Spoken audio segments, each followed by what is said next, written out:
The Stadium Heads Big Ten edition episode on the Sports Gambling Podcast Network is brought to you by Underdog Fantasy. Best Ball Mania is live with $15 million in prizes. Sign up today with the promo code TCE SGPN to claim your special pick. Plus, first time deposit offer up to $250 in bonus cash. Go to UnderdogFantasy.com. Use that promo code TCE SGPN.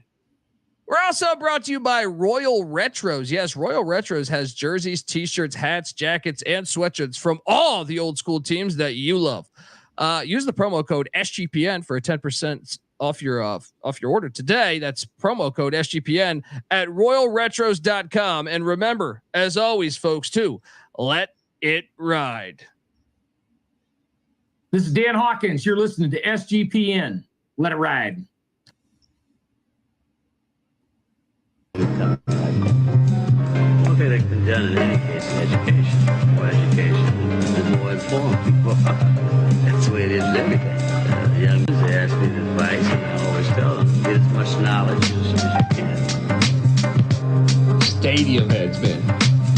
The granddaddy of them all, the famed Rose Bowl, jammed with the color of over 100,000 fans for its 67th renewal. And the weather here today at Notre Dame Stadium, in a word, it is cold, but it is football weather. The temperature 37 degrees, humidity 79%. Forecast cloudy for light rain later on this afternoon. The average person doesn't know what a good stadium is. They might think they know what a good stadium is, but they think just, oh, our seats are nice and it's so comfortable. We have a 10,000-inch screen we can watch the replay on while we're watching the game, and we got a waiter coming over to take our orders, right? And there's 20 million bathrooms close to us. That's not what makes a good stadium. A good stadium is the look of it, the feel of it, the history of it, the soul of it. That's what makes a good stadium. That's what I mean when I say we're stadium heads. We are stadium heads. They get to run around. Now those people, they shouldn't even be there. That doesn't even count. If you can't get out in the elements, you shouldn't even go to the game. That's the worst thing. Those darn boxes up there, dome stadiums and stuff. We don't need that, right? Welcome to sunny El Paso, the 52nd Sun Bowl, and now this ancient facility is one of the great settings in all of college football. Neyland is now in its 87th year. That's what we are, though. We are stadium heads. Ann Arbor, Michigan. They call it, folks, the Big House, Michigan Stadium. We're at the Rock Kid Brewer Stadium, and it's all now time to play football.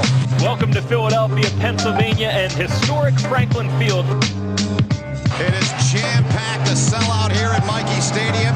The weather right now is great. A postcard-like day, 54 degrees. Stadium heads, man. Everything that's right about college football, the passion, the pageantry is on display today. The other. Well, it's going to be an exciting night, and there's no question you can sense the excitement all over this stadium. Good evening, everybody. Welcome to Donnie Ficklin Stadium. Bagwell Fielding, Greenville for East Carolina. Pirate football, the Pirates.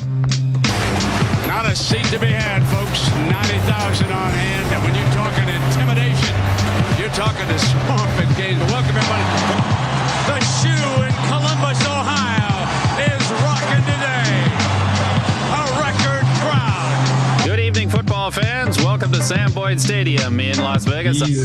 I'm going to call them geniuses, knew to put a football cathedral underneath the shadow of a beautiful mountain range. And it's one of the best places. It's an ultimate bucket list stadium as far as I'm concerned. We are here at Death Valley, Clemson, South Carolina, the original Death Valley. Authentic, genuine, and pure. One of the enduring images in college football. Ralphie 3 leading the Buffaloes into Folsom Field. That's what makes a good stadium. That's what I mean when I say we're stadium heads. We are stadium heads. Welcome back to Stadium Heads, episode 2. Get on over there, hit that like, subscribe button as we preview the Big Ten, or not even preview, just kind of look at the Big Ten's. They're expanding just like every other conference in America, and we now have I don't even know if we should call them a conference when you have I guess it's like the AFC and the NFC. But we're gonna talk about all 18. If last I checked, it's 18 schools and their football stadiums in the Big Ten, the brand new Big Ten in a way. But perhaps you're wondering who the hell you're listening to, and that would be fair. My name is Colby Swinging Database Dan, aka Pick Dundee. That's not a pick. This is a pick. He was raised in the land down under, where a man thinks on his feet, speaks with his fists, and lives by his wits. When Dundee happened, he was a superstar. Nobody knows nothing. Somebody knows. Double the price, but no one touches Dundee. Oh yeah, 18 schools from Piscataway to LA. All right, let's go. I'm trying to be excited about that, but I will tell you this. They have awesome stadiums for the most part. And we're going to talk about all of them. Maybe you're a Big Ten fan. Maybe you're an old Pac-12 fan. You're upset, but you still are rooting for your Ducks or your Huskies or your Bruins or your Trojans. And there's new life out there in the Big Ten. Shout out to the chat. Timothy Green saying, let's go. And Rolex Dad saying, love this new show. We appreciate you. Like I said, we are the Stadium Heads. Get on over there, subscribe wherever podcasts can be found. Also, youtube.com/@StadiumHeadsSGPN. Get on over there, like, subscribe. I am joined by the ultimate Stadium Head. All right, the ultimate. Me, I'm just kind of here. You know what I mean? I've been to I've been to a good amount of football games, but not when I have a conversation with this guy, because I can't even fucking talk in regards to how many stadiums he's been to. I think I said it last time. I didn't even put it in this week's notes, but what was it? 213 was it? 213 was that? Is that? Would you say, or am I off? Do you have that number? So for a game is 211. I think out of 261, maybe there's 10 FCS campuses I haven't been to, but 211, that's the number. There you go. And see, that right there is College Football Campus Tour, aka Michael Barker, the king of really the king of college football. All right. I have more faith in him handling college football than I do Tony Petiti or Greg Sankey. So if we could all this November 7th go out and vote for a College Football Campus Tour to run college football. How you doing though, man? I'll do great. You got to be my VP. Otherwise it's not going to work. So that's a pretty good ticket, but I'm doing great. We were looking for ideas for the show. There's no conference that's more interesting from a stadium perspective than the Big Ten. And the Big Ten has always been great. You know, the SEC is also great, but when you add the four juggernauts from the Pac-12, RIP, the Pac-12, it's not only, in my opinion, the best stadium conference, but the most interesting. And it'll be fun to go through all 18 and take a snapshot into each of them. Yeah. And to me, when I was like going through these, prepping over the past week, getting the four teams they got from a stadium perspective, I mean, talk about hitting a homer out of the fucking ballpark. Murderer's row, honestly. Murderer's row. From a stadium's perspective, all four look much better than the time they added Maryland, Byrd Stadium, and Rutgers. This time they were like, hey, let's go get some actual good stadiums. I don't know. I don't want to say that because Byrd Stadium. I grew up close to Byrd Stadium, and I still call it Byrd Stadium, as you'll see in a bit. But I did want to talk about this, man. I saw that. I was listening to some people that have their athletic directors for Group of Five and some even Big 12 and ACC, and they were talking about. I don't even know. Might have actually been a football coach for the ACC, but I found like 10 different segments in this because I was deep in the interwebs searching for people talking about this. So we know the SEC and Big Ten are going to just have this gigantic financial advantage moving forward pretty much over the ACC and Big Ten. I'm sorry, the ACC and the Big 12 and the Pac-2. And then there's another gap between that and all of the G5 teams. And, this terrifies me in a way because I heard multiple people say, whether it's athletic directors, school presidents, or football coaches, that one of the ways they want to make up the gap is to sell the rights to the stadium name.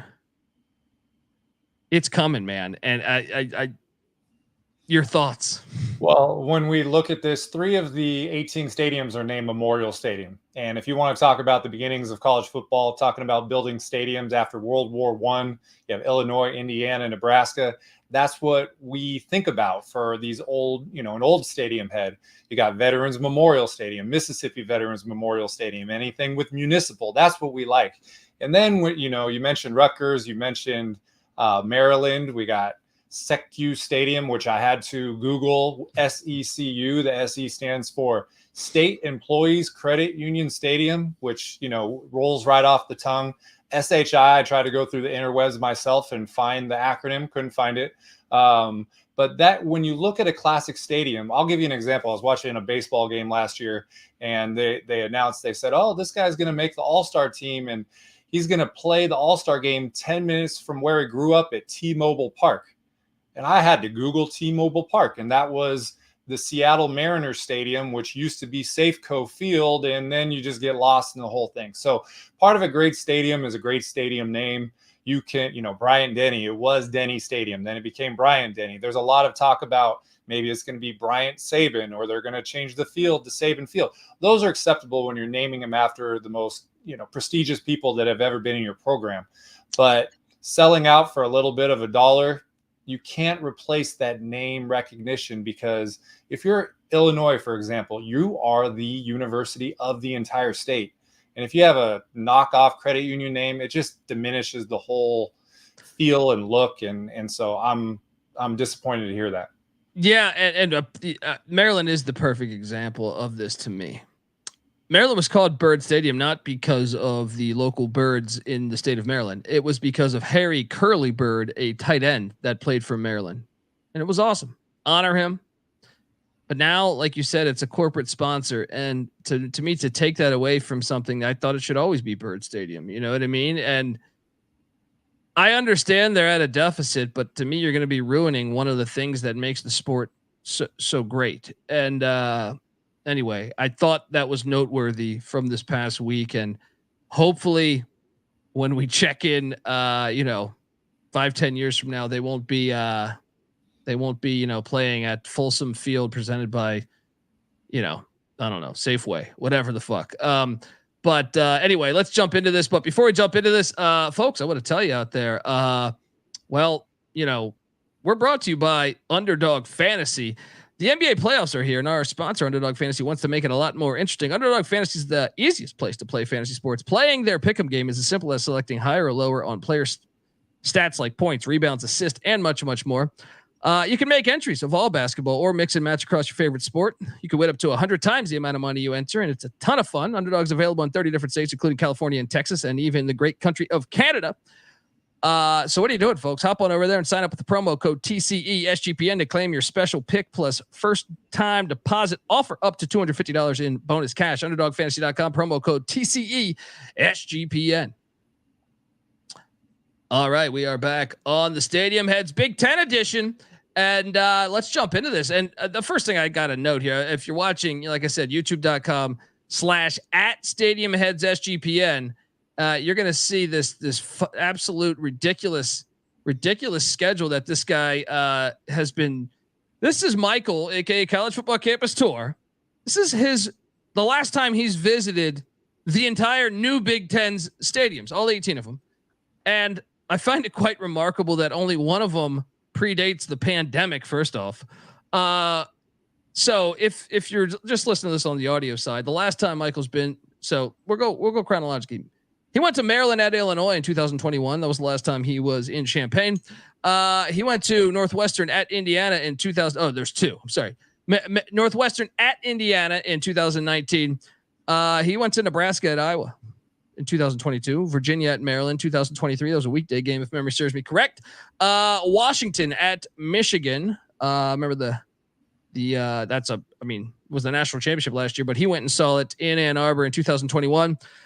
Western Michigan at Michigan State, getting some of that little brother against big brother action there in 2022 in East Lansing. He went to New Mexico State at Minnesota in 2018. Jerry Kill against his former team.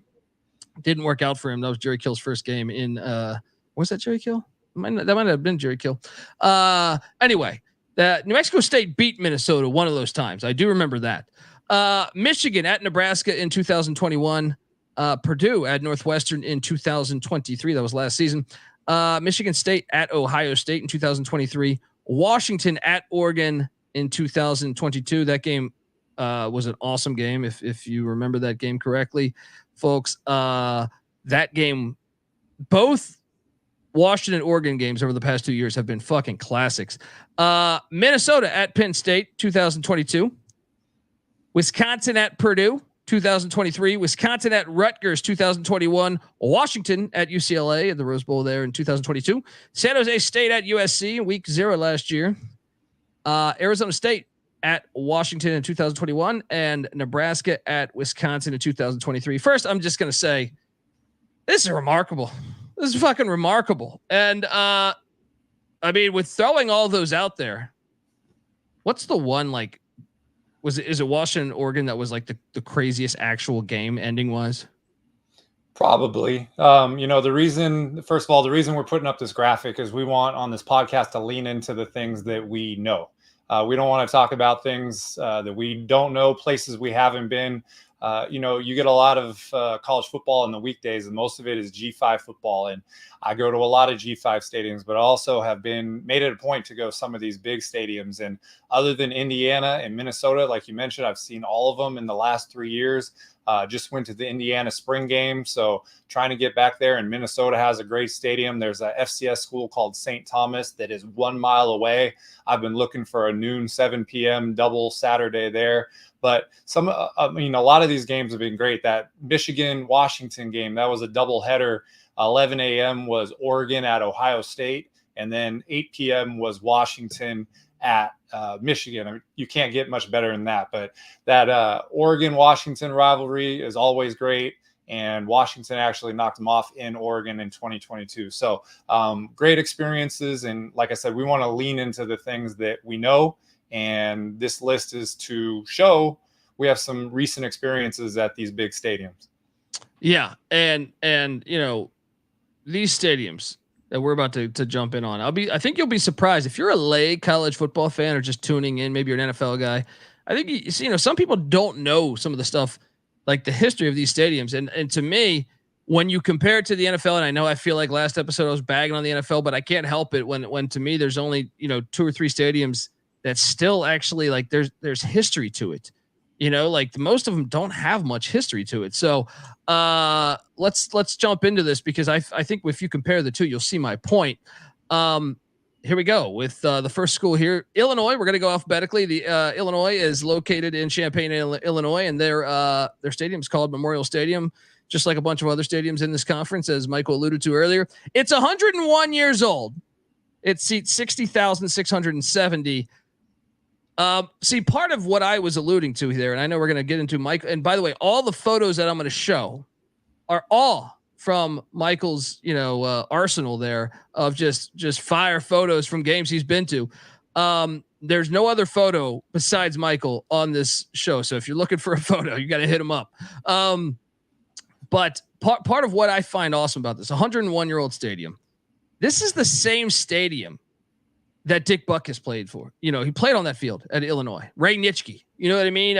Red Grange, you know what I mean? You go back, Bobby Mitchell, I've met Bobby Mitchell, Washington Redskin, George Hallis played on this field. Jeff George, Simeon Rice, you know what I mean? All into the current day players.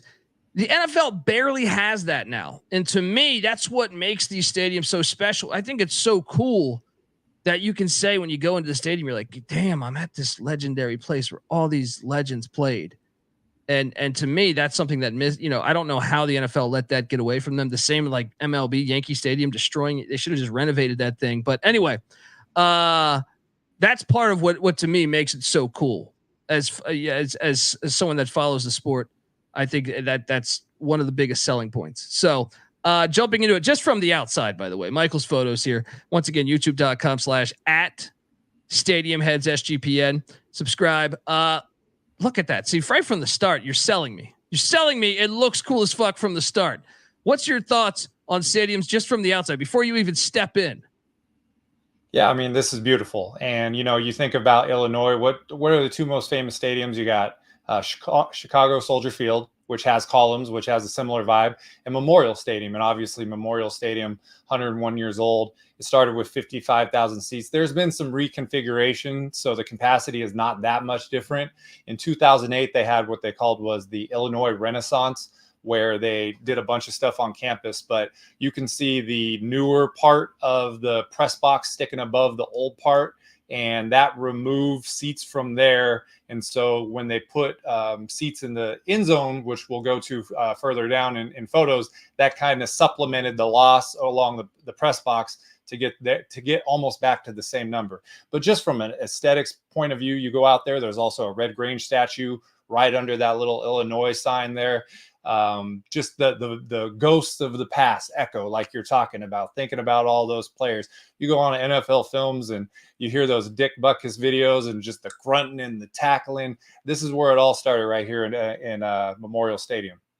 I mean, it's remarkable that like, that's what I'm saying. Like, you cannot get that. Like, there's certain stadiums, 101 years old. So, looking at these photos and explain to me this photo. Is this when you're at a spring? Did you just go there? This is a couple weeks ago. Went to Indiana spring game on a Thursday, Wrigley Field on a Friday, and then Notre Dame spring game on a Saturday. I'm always trying to find places to stop in. And so this is just empty Memorial Stadium, all to yourself. To the right out of the screen, they were replacing the seats in the upper deck on the roadside. But just talk about a great photo. The mind wanders. You know, a lot of times people want to only talk about stadiums. They talk about what it's like in the full crowd. There's something special about being in a place, as you mentioned, the history, but just walking around and taking it in as you feel like it. Because when you're in a stadium with 60,000 people sold out, you got to maneuver through the people, through the vendors, all this. This is so this was a great trip just to enjoy Memorial Stadium to myself for about half an hour. Yeah, it's an awesome photo. If I was going to nitpick, it would be that they got rid of the grass field a long time ago. I would like that back. But looking at these photos, and this is from what is this, like warm-ups against Maryland, perhaps? Exactly. So I always try to, what I take is the shot of the night at every stadium. As I mentioned in the last episode, I don't collect anything, but I do collect photos, and I always try to find the best angle. So before the game, I felt like this was the best spot. We scouted it out. I like the sunset photo, and it didn't stay that way because kickoff happened after, but that's a pregame shot. And, people might not remember this, but even the Chicago Bears played here. They played here at this stadium for a year or two, if memory serves me correct. This photo, obviously it gets better with each one. Obviously, now there's, the game's actually going on. There's fans there, and then love this one here. And obviously the beer snake, that's a great beer snake. I know the UFL or the XFL, they're good. DC as a beer snake, but I don't think it touched that. That's a beer snake right there. How was your experience going to this game? That was great. And when you can identify a beer snake from all the way across the stadium, it's significant. But it was a Friday night game. It was Maryland. So Tua's brother, Ty Lua, was there. Very close. The only thing that was a little bit nerve-wracking was I had a flight probably out. It was out of Midway, Chicago, about a 2.5-hour drive at 6 a.m. That game didn't get out till it started at 8 p.m. local time. It didn't get done till about 11:30 or midnight. But it was a great showing. The photo you showed previously of the student section completely sold out. There's a lot of talk about you can't get a big crowd on a weeknight. They showed that you could. Great energy, and it was a great game. I really enjoyed it. Yeah, I don't buy into that weeknight stuff. I mean, as you know, I've been on college campuses. All right. I mean, maybe for the but student section's going to show up. Are you kidding me? For a football game, you only get 12 of them in a season. Especially in September when freshmen only been on campus like 3 weeks. They're not going to pass up a game. Go out, stay at the game till 11, stay out till 2. There's plenty of time. Yeah. And you touched on the Red Grange work here. Check it out, folks. Once again, youtube.com/@StadiumHeadsSGPN. You can watch this as obviously that's awesome. I'm surprised they don't have Nitschke and Butkus statues. Maybe they do. I don't know, but they got to own this history. They have a rich history when it comes to great college football players playing for them. But obviously the Red Grange thing, fantastic, man. Is that at the very beginning before you walk in? So that was right in the from the outside when we were looking at under the newer Illinois sign is right in like center of the exterior. And then that red Grange rock with the plaque on it, that's in one of the end zones, the one next to the student section. So talk about appropriately honoring the most historic player in your program history. They did a great job at Illinois. Yeah, it's just so cool to me that you can go to a stadium where all the same field they played on. All right. You don't get that in pro. You know, Lambeau is about the only thing you can say, Soldier and Lambeau. But even with that, you know, the history is not as deep. Let's jump on over to the Indiana Hoosiers, also named Memorial Stadium there in Bloomington, Indiana, 64 years old, seats 52,626. Now, Indiana, obviously, I've always wondered why they can't get it going. You know, I remember Anthony Thompson and Alex Smith running backs for them and Trent Green. I was actually watching a game last summer with Trent Green at Indiana, and he was running the option. It blew my mind. But, you know, they have a passionate fan base, and I don't understand how it hasn't worked, because Purdue's got a great fan base. Now, Purdue obviously had some terrible years too, but they've had some ups with Drew Brees or recently with Jeff Brom that Indiana just hasn't had. Some of that's the Big Ten East, but then you have Notre Dame. I just feel like that area of the country, I don't understand why it doesn't work there. I'll tell you, I just went to the spring game there, and they're very optimistic, adding JMU head coach. Very, you know, a good showing at the spring game. They feel like the stadium has never looked better, and maybe this is time to make a run. You know, they got a couple of home games. I think their first 5 or 6 games are very manageable. So just boots on the ground. There's a lot of optimism there. But yeah, you're right. Historically, they've been sporadic. Maybe it's their time to pop now. Yeah. I mean, you know, I think a lot of labels, they say, oh, basketball school, look at what Kentucky's done with Stoops. You know, oh, it's a football school. Look what Alabama just did in basketball. They went to the Final Four. Once again, from the start, I like it. Now, I think I would, you know, Illinois kind of has a more classic look, but I still dig this look. I think it looks cool coming into the stadium there at the beginning. I'm assuming that's the beginning. I haven't been to an Indiana game. So the stadium was open-ended on both sides until 2009. And they added one north end zone in 2009 and the south end zone in 2016. So this is one of the entrances. The other entrance looks some more retro feel, kind of like almost like Ohio State. But it's cool to have 2 different flares on each side of the stadium. But yes, that's added within the last 15 years. Yeah, and that looks really fucking cool. That looks very cool. Yeah. And it's lit up at night, and it's part of the stadium, and the back side of it's got seats for you to look in, and just turning an old stadium with open end zones into a classic looking stadium that if you didn't know any better, you would think is part of original construction. Yeah. It's like, I think Kansas State did that also. And I can appreciate that. And then they do have a nice statue. Who is that? I was trying to make that out. That was is that Anthony? I mean, I don't know. I was wondering if that's Anthony Thompson or not, but it looks further back. Anthony Thompson was a stud running back for them in the 80s. Either way, it's John something. It's one of the first African American players they had on their team. There's a statue. It's something, and I wish I knew the name right off the top of my head, but that is out in front underneath that previous photo you showed. And then the other photo is a plaque inside talking about, the dedication of Memorial Stadium. Yeah. I mean, I can tell you this, is this from the spring game that you just went to? That is from the spring game, and the weather and the background really cooperated with the photos. It was beautiful. Dude, this looks awesome. This looks like to me that are these upgrades that they did? I just feel like it looks better than when I see it on TV.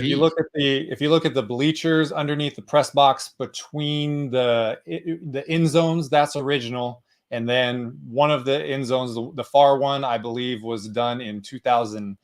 One was done in 2009 and one was done in 2016. But they enclosed it, and like you said, it looks great and it looks natural. And they didn't sacrifice any seats. It still holds 52,000 people. Yeah, but I believe this is turf though. I think they got to make that. Come on, go get the grass. I know it's a little more expensive, but come on. Awesome shots, man. Fantastic stuff. Bloomington, Kurt Signetti, coming over from JMU, get it going.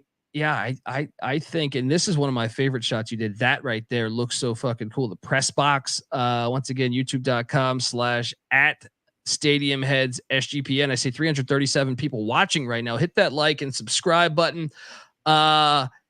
Is this something? I mean, I don't know if you know this, but I'm saying, is this something that's been there the entire time, or is this a recent addition? It looks classic.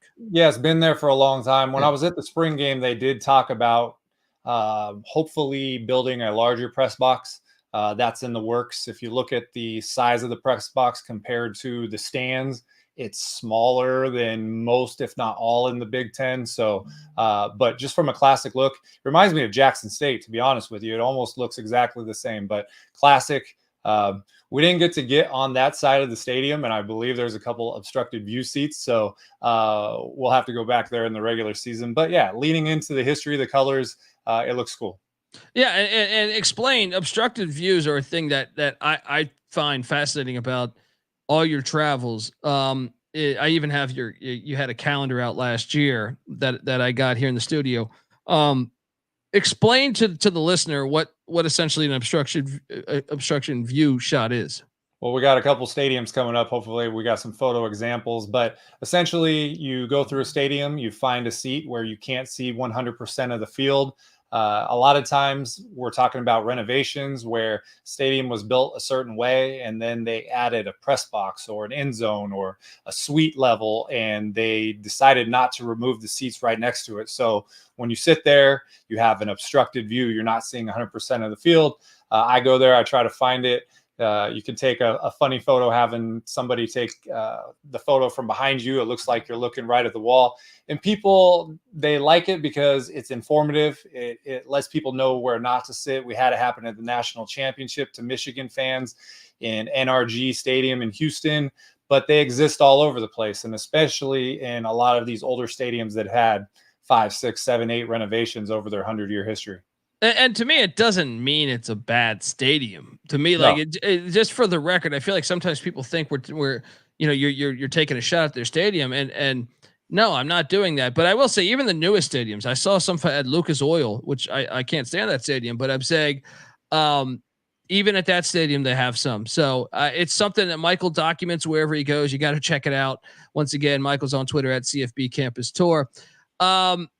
Let's jump over. We had the chat talking about this one a little while ago. Shout out to Jeff Sharp in the chat. It says, if you've never watched a football game at Kinnick Stadium in Iowa City, it is a must do. Not a bad seat in the house. And,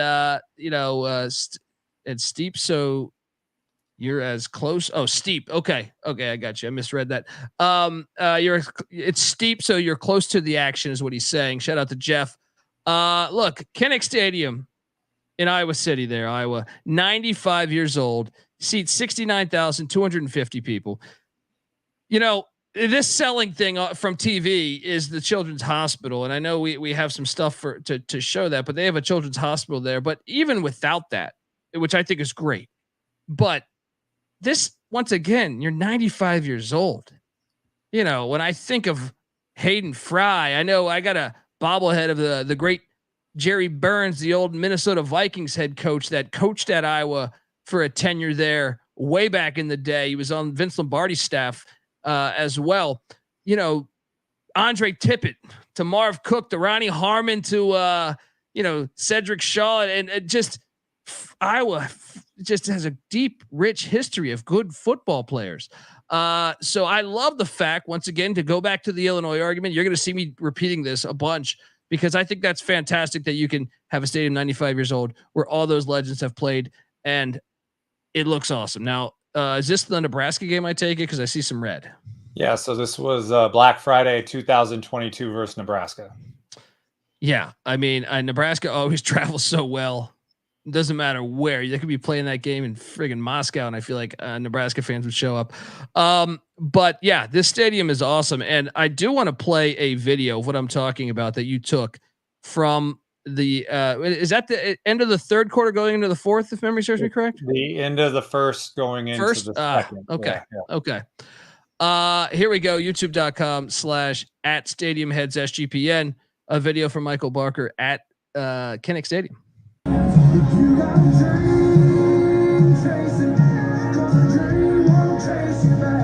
So they call this Iowa Way. And when you zoom in, there's kids in the hospital with their family watching the game, and they're waving back, and it's pretty cool.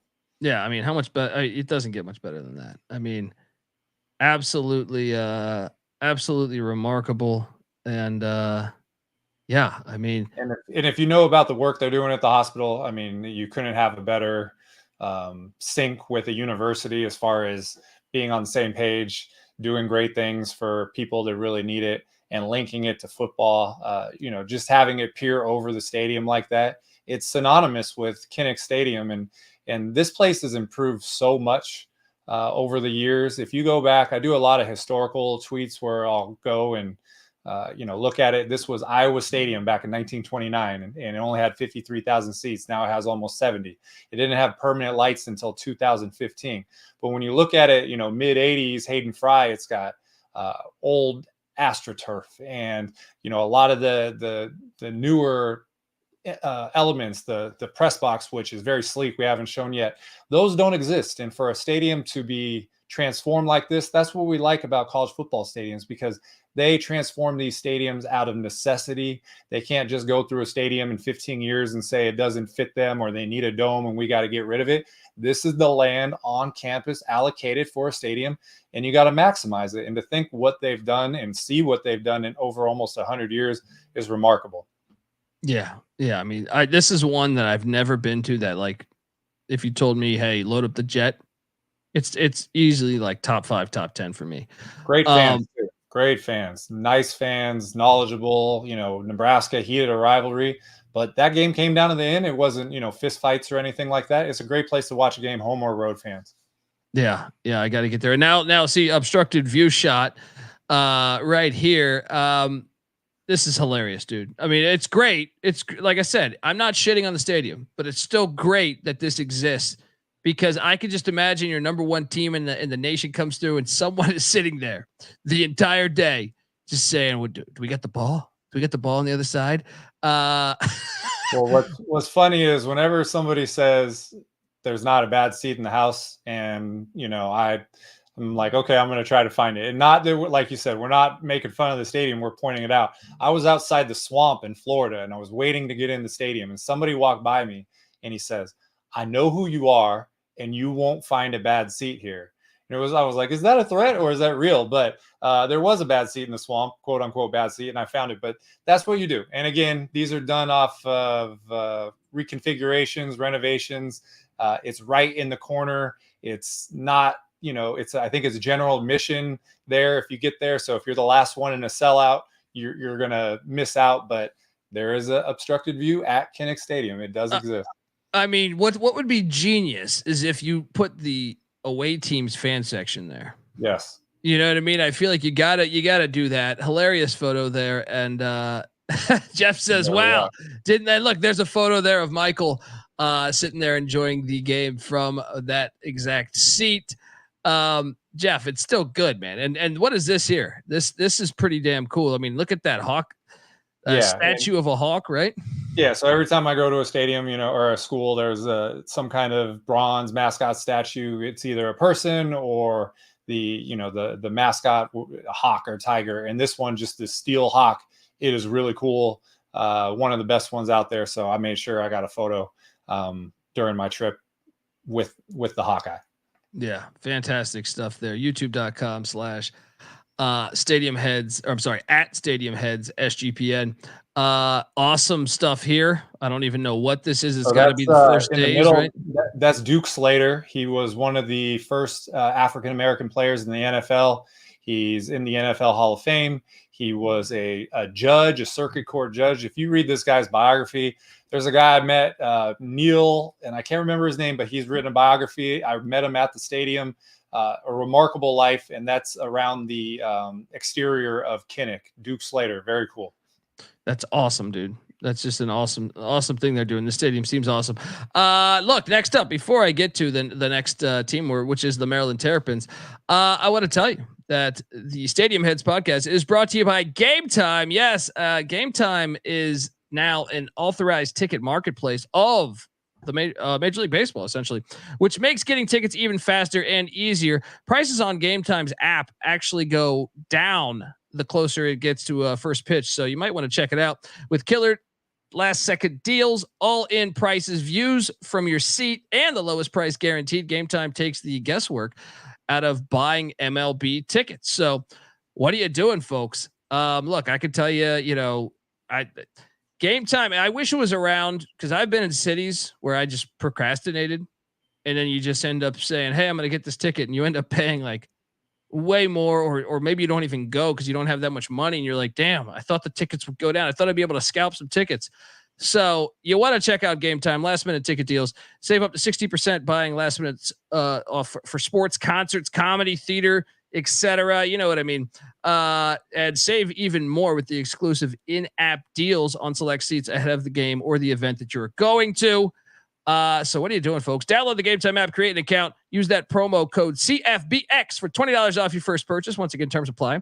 Create an account, redeeming code CFBX for $20 off. Download the Game Time app today. Last minute tickets, lowest price guaranteed.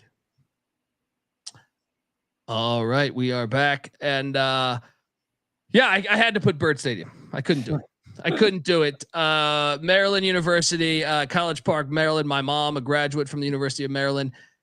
Stadium's 74 years old, seats 51,802 people right now. Look, this is another one. I love that Maryland should be better. I've said this for a long time. The DMV produces a ton of great football players. Bruce Smith, Michael Vick. You can go on and on and on. Maryland's one that I feel like in this day and age can capitalize off this because they do have a rich history. They have a national championship, as you'll see. Michael took a photo of it, but they had Bear Bryant coach there, Bobby Ross, Ralph Friedman. They have a good history of coaches as well. They got to just figure it out, because to me, I grew up in that area, and to me, that's why I've lobbied for George Mason to start a football program. They're a huge university, and I'm like, that area, especially with the way the Redskins have, whether it's Dan Snyder, whether it's a name change, they're just out on football sort of right now because they don't really feel they're conflicted. Half are in, half are out. It's an area that could really, I think, if you really go all in, you could really steal the city in a way. But this stadium, I love what they do with the end zones. First off, I love the Maryland state flag on the end zones. You know what I mean? I think that's an underrated thing. They were doing it for a little bit for the helmet, but they brought back the retro uniforms from the Neil O'Donnell era. But what do you like about Byrd Stadium, if I may? So that photo is from last year. It was a Friday night game versus Virginia, I believe, and I really enjoyed roaming the stadium. It's a little bit the home side you're looking at in the distance is lower than the roadside, and what that does is perfect to transition to the next photo. It gives you this upper angle, and you get to shoot everything. And this was that you could see the student section packed in the end zone. Sometimes the premium seats, people are not able to get there on time. But just from, you mentioned the national championship, another stadium where there's been football played on this site for a long time, since 1950. And the 5-story press box added in 1991 has gone through a couple of name changes over the years, but it has a cool look, and they definitely have potential there. And I really enjoyed going around the stadium, like I said. Yeah, and once again, you add in like the history, like I said, those coaching legends. Frank Wycheck, rest in peace. He passed away recently. Played at Maryland. Randy White, the Dallas Cowboy great. It's had Walt Williams, the NBA player. He played on the football team. People don't know that. It's got a rich history. They just got to capitalize on it there. But I enjoy the stadium. I do. And the USFL, Jim Mora played. They won a championship in the original USFL in 1985. The Baltimore Stars. They were prior to the Philadelphia Stars. That was their home stadium. They won a championship there at that stadium. So a lot of football history there in Byrd Stadium, or whatever they're calling it these days. And this photo is great right here. Yeah, trying to get into the student section. I had a credential, so I can go through a lot of students. They know obstructed views, so as soon as I show them my feed, they'll know who I am. But you want to get down there. You want to get every angle possible. And this photo shows, like I said, you can see the home side stands are filled out a little bit more at this point too. So immersed in a great stadium environment on a weeknight. Like we said, people doubt it, but there you go. 100%. And there's they got a flag. They got the flag going in the crowd. The Maryland State flag. You got the jumbotron, and then you got obstructed view. Fantastic stuff. This almost seems like you're indoors.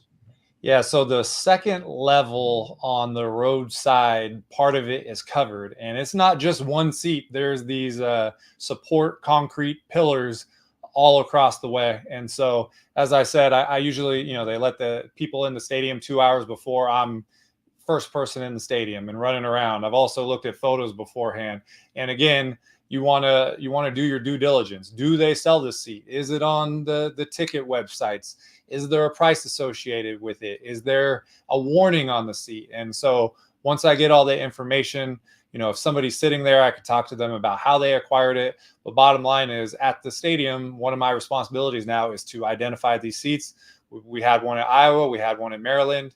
And again, with multiple renovations, there's going to be what I call casualty seats. And this is one of them at Maryland. Yeah. And there's a photo of you watching from there. We go. There we go. Good posture, staring at the wall, all that. Yeah. And there's a national championship, 1953. You don't have to go back that far. That's in my parents' lifetime. It counts. So Maryland, maybe they could bring another one. Maybe Mike Loxley's the guy to bring another one to College Park. Now we go to the reigning national champions, the Michigan Wolverines, the big house, as they call it, Michigan Stadium there in Ann Arbor, Michigan, 96 years old. It seats 107,601, which is just insane to me. I can't even and that's another thing, folks. A lot of people think, oh, the NFL, even with them going to these crazy new stadiums that look like shopping malls, they feel like shopping malls. None of them. College football still has the biggest stadiums in the country, or if for any sport in America, it's college football. Talk to me about your experiences to Ann Arbor, because to me, this stadium, you want to talk about football history, right? I touched on Nitschke and everything. Well, look no further. I mean, the Michigan is a blue blood in college football. I don't know if everyone would agree. Ohio State fans won't agree with me, but it from Schembechler to Fielding Yost, Dan Deerdorf to Anthony Carter, on and on and on, Jumbo Elliott, and obviously Tom Brady and recently Jim Harbaugh and their success. It doesn't get more college football than Michigan, right? Yeah, well, also we're talking about numbers. This place built in 1927. It originally had 72,000 seats. Fielding Yost wanted it to have between 150 and 200,000 seats originally, and they didn't do that. They settled on 72. Yeah, but he just imagined it. You take the Yale Bowl and you expand it, and he had that vision. And there are footings underneath the stadium that would allow expansion to 150,000. It's possible. The record crowd, you mentioned, it's right now is 107,000. The record crowd was 2013 versus Notre Dame, 115,109. So 8,000 people snuck in there. But this is the epitome of college football. When you talk about the Yale Bowl and Harvard Stadium, they spawned clones. And we're going to talk about the shoe. That's more of a Harvard Stadium look. When you talk about Michigan and the Rose Bowl, they're looking towards Yale Bowl. But some of the most consequential games in college football history are there. Over the last 10, 15 years, we know that the Big Ten champion often is going to be playing for a national championship. Michigan is taken over the last couple of years and just won a national championship the year before they made the playoffs. So you want to talk about big time football, outdoor football, bad weather football, historic football. There's a reason that this place is on a lot of people's top 5, because it's truly one of the most remarkable cathedrals we have in all of college football. Yeah, I mean, and how many great games, whether it's obviously the Ohio State Michigan rivalry is always, so awesome, or Michigan State. I even enjoy some of those games every single year that I circle both those. But then you have like the App State game, which I know Michigan fans won't want to hear, or the Colorado game with the Hail Mary, or I remember a kickoff game against UVA back when they had Tiki Barber where they scored on the final play of the game. It was just Michigan. It's college football, I mean, you will say this about a lot of Big Ten schools now with this 18-team conference, but love the Wolverine statue out front there in the snow that you took a photo of, and I also like the jumbotron with the M on the back. It looks very cool for someone that's never been there. I know Noah Beanick, big Michigan fan, and I'm sure he's been there a bunch of times. But yeah, love that work there. Come on, look at this thing. Look at this thing. It's gorgeous. I don't even know what to say. It's like in Rudy. It's like in Rudy when he says, "It's the greatest sight these eyes have ever seen." Now, I'm not saying that because I'm not a Michigan fan, but I'm saying for all these classic stadiums, I'll say the same about the shoe. All right. It's awesome. This is, to me, like I said, the history is there. All those greats that played there and coached there, it's there. It's got that feel to it. And it's even better in person. You could look at every photo imaginable. This was a day game in 2019 versus Michigan State, which was great. And I think it was Shea Patterson was the quarterback, and they won that game. 2 years later, I went, like I said earlier, I went to Michigan versus Washington. That was a night game. That was a maze out. So the whole crowd dark at night. So you get both. And this was November, and you saw the snow out, but it was sunny and it was manageable. And it wasn't, oh my God, I got to hide and I can't be out in the elements because it's horrible. But just the look, it makes the mind wander. It makes you want to be there. And being there in person, you can see why it constantly has been filled for, 100 years almost. And then when you compare that, like I went to a game at Ford Field. This is so much better than, I can't emphasize my point enough. Like, to compare both, it's like a different planet. It's like a different planet. I don't understand why the Lions did Ford Field. They should just play at Tiger Stadium. That'd be cooler than playing at Ford Field. But anyway, that shot and your series of shots right here. Look at that fucking shot, man. Yeah, that's the maze out right there. So only do it once a year. That was versus Washington, and just the opportunities as a photographer are all over the place. That's college football, man. Look at this fucking shot, dude. Yeah, you could probably see this shit on a different planet when you're, like those things when you look at Earth from space, and like a shot where you can see, like you could probably see this from Mars. All right, unfucking believable. It almost looks fake. It almost looks fake. Yeah. And what's cool about being there is, I call myself a ghost in the stadium. And what I mean by that is, like, you see me, but you don't really notice what I'm doing. In a place like, if you go to a Tuesday night game in certain places, there's not that many people. You can see where everyone's going. This is a place where you can just go around and you get in the middle of, this group of fans, and they're talking about this, and you go to the next one, the students are doing this, and you just maneuver and you get all these different experiences just going through and maneuvering, as I said, through the stadium. So it's cool. It's something where you can talk about, I was part of this, so if you went to that Notre Dame in 2013 game, you set the record. These are ones that you have in your back pocket forever on, I say traveling resume. This is one that I will value forever. Yeah. And I feel like doing the Desmond Howard pose, just looking at it. That's what I'm saying. It gives you a feel. It gives you a feel. Just, I don't know how to they should do a Fielding Yost. I know he's a Dub V graduate. They should do like some type of like kickoff. The one of their non-con games every year, it should be a Fielding Yost. Because how could you be that ahead of, like, he knew in 1925 he knew that this thing, this is the future. Fucking unbelievable. And look at that. We got some more shots there. It just seems it's bucket list. But now we got to talk about their rivals. One of their rivals, Michigan State, Spartan Stadium, which is actually older than Michigan Stadium. East Lansing, Michigan. They're 101 years old. It seats 75,005.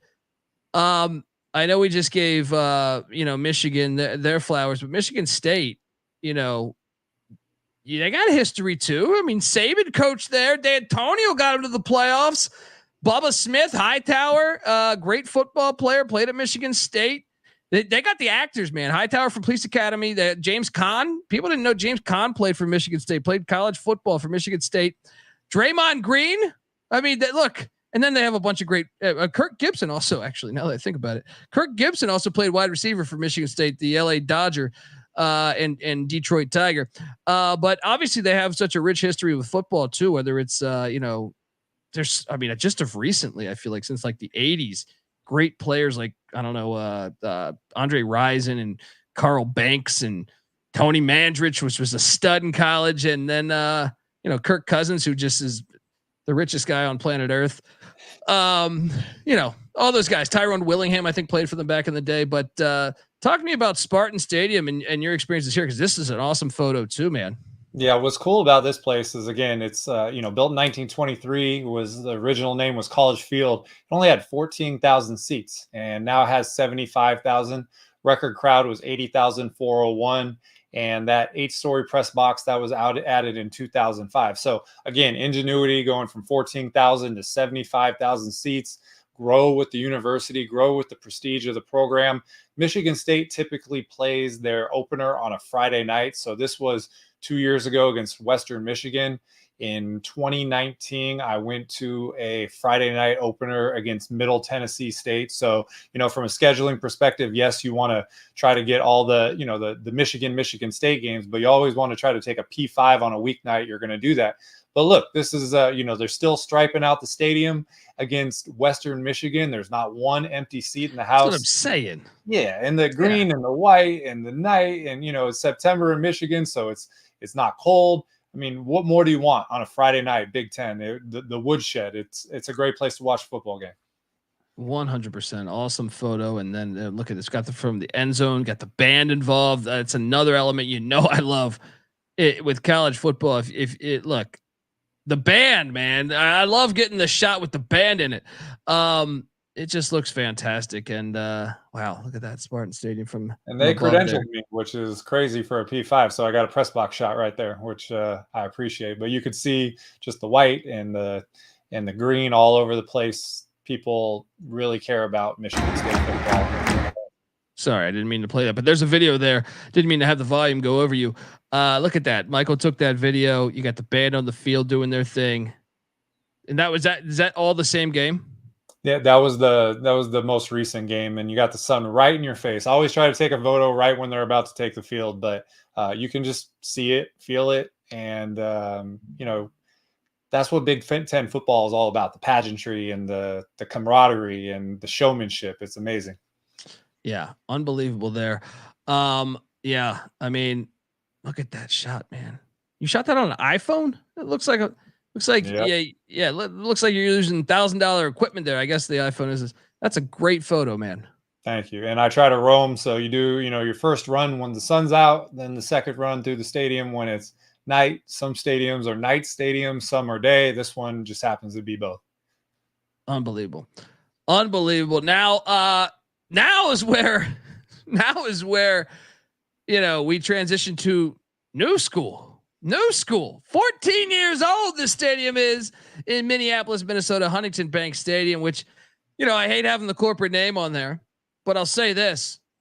They used to play at the Metrodome, and I used to hate Big Ten games in the Metrodome. Like, when you think of Big Ten football, I know they moved the championship game to Lucas Oil, which drives me crazy. You play the whole year in all these conditions. Big Ten, the classic conference, what? You know what I mean? Like, what are you doing? Own who you are. You know what I mean? I can understand if another conference wants to, but I'm saying, like, you're the Big Ten. All right. Minnesota's one that I thought, obviously they didn't always play in a dome. They moved to the dome, I think, when they got the Metrodome in the 80s. But they moved back 14 years ago to Huntington Bank Stadium. And look, I know it's a new stadium, and I love the history of this, so I can't quote all these great players that came through here, but I'm damn glad they went outside. And I love the look of the stadium. What's your thoughts on Huntington Bank Stadium, man? Well, same thing. Well, first of all, this one is my biggest gap between games. So 2018, I feel like my photos have improved a lot since then. So I'm looking for my opportunity to go back. Like I mentioned, St. Thomas FCS. I'd love to do a 2-for-1 on that day. But you're right. They could have gone. They had every justification to build a dome, and they didn't. And they built a classic-looking new stadium. And it has in the background, you can see in the top left corner is the Minneapolis skyline back there. When you go through the stadium, they have, I want to say Minnesota has 7 national championships from back in the day. There you go. That's the right there. Photos of there in the inside the stadium. They got a cool Gopher bronze statue that you can go and take a photo with. Me in a t-shirt in the snow is just, classic being a stubborn guy, but that's what you like, is that they had every reason to cop out and go indoors, make it Lucas Oil or Metrodome or US Bank or whatever, and they didn't. And they have Heisman Trophy winning in their history. Yeah, exactly. So they melded the old and the new. I know there's a lot of reverence for their outdoor old stadium, but that was, as you mentioned, precursor to the Metrodome. This place really is, it's on my list. I'm trying to get back there this year. Great place to watch football, September all the way till end of November. Yes. And the Vikings played there for what, like a year or two, I feel like, before they built that other nonsense dome. But they lost. Blair Walsh lost a playoff game there. I'm sure they were wishing they had the dome. But one other thing that's cool about the stadium is it's only 51,000 right now, but it is expandable to 80,000. So when you look at it, what do you imagine? You imagine probably a second deck in the end zones, or expanding, other parts of it. But if they were to catch lightning in a bottle and go on a run and win a few Big Ten championships, it could increase almost 30,000 seats. So more forward thinking when it came to building a new stadium. Yeah, it's one of my favorite new stadiums. I'll tell you that right now. Folks, I see 400 people watching this thing live. Hit that like, hit that subscribe button. Let's jump on over to, well, first, I like that. You got to tout those national championships. Just owned the 1930s and early 1940s. Just owned it. Just five natties. And that's what when you look at programs that maybe haven't done in a while, you look, and even though college football was different back then, they have championship pedigree, and you're the flagship university of your state, and you have a big time coach, and you have a great stadium, and you have the most highly funded, them in the SEC conference. Like, you have a lot of bullets to fire. And so being proud of your history, putting the actual trophies inside the stadium, putting placards on the outside, it's cool. I mean, if you're a recruit and you're coming in there and you look up and you're like, wow, 7 national championships, it's got to be impressive. So the sleeping giant, everybody wants to say, they really have a lot of potential. And again, I want to get back to that stadium, hoping to do it this year. Hell yeah, man. All right, we move along to, this is a great stadium. I've been to this stadium. I know there's rumors that there's fake sellouts. I know I see Twitter always lighting up about that, but look, I don't know. I mean, Memorial Stadium, Nebraska. We had Larry the Cable Guy on the show, and he did say that he has press box seats, and his kids haven't been interested. What's happening? Because I watched a Nebraska game from 1985 earlier today. All right, doing my work in the office, still on an old game. Florida State at Nebraska. Bobby Bowden, go playing life on the road against every good team in the 80s. And I was like, man, first they did this intro where they talked about you're born just playing Nebraska football. You're a 2-year-old. It's in your blood. You're watching every game. I know they've hit rough times lately. And I wish they were in the Big 12, but they love football, man. And they do college football right. Memorial Stadium, Lincoln, Nebraska, 101 years old. It seats 90,000. I've been to this stadium. I had a great fucking time. I love Lincoln. And, yeah, man, what's your thoughts on, first off, how awesome is that? And you want to talk history? You want to talk college football history? I know you got the banners here you took a photo of with Tommy Frazier, who I would still say is the best college football quarterback I've ever seen. I argue with people on Twitter all the time about Joe Burrow. Tommy Frazier was unstoppable for Nebraska in the 90s. Johnny Rodgers, and obviously just Turner Gill, just the amount of history that has come through there. Pat Fisher, the old corner that played for the Cardinals and Redskins. You know, you can go on and on. Tom Rathman, Roger Craig, Neil Smith. I know you're a Niner fan. I gotta plug those old Niners. Appreciate it. But dude, I mean, what's your thoughts on this Memorial Stadium? Because I love the stadium.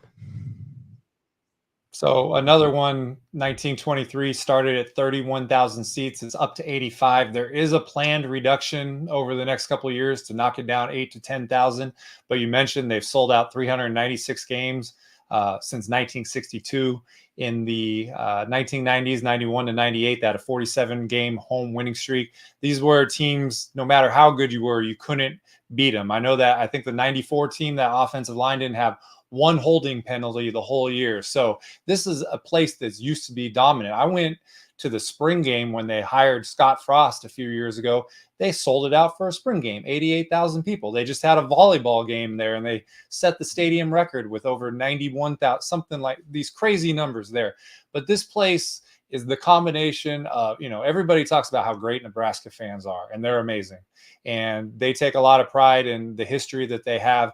But this is another place like Michigan where this is college football. And you talked about, I always point out teams that are in the playoff: Oklahoma, Alabama, Clemson. They've always been in there. What do they have in common? They have no pro teams there. So when you're a kid, you're looking for that visit in your class from the Nebraska football player to come in. Hey, you can be a future Husker, and that's what they do out there. So, you know, Matt Rule's there. We're hoping that can change the tide. I mean, they already are doing better, but when you look at this place, the history, the sellout, everything there, it's another place that just exudes the college football vibe to everyone, and definitely a bucket list stadium that people need to check out.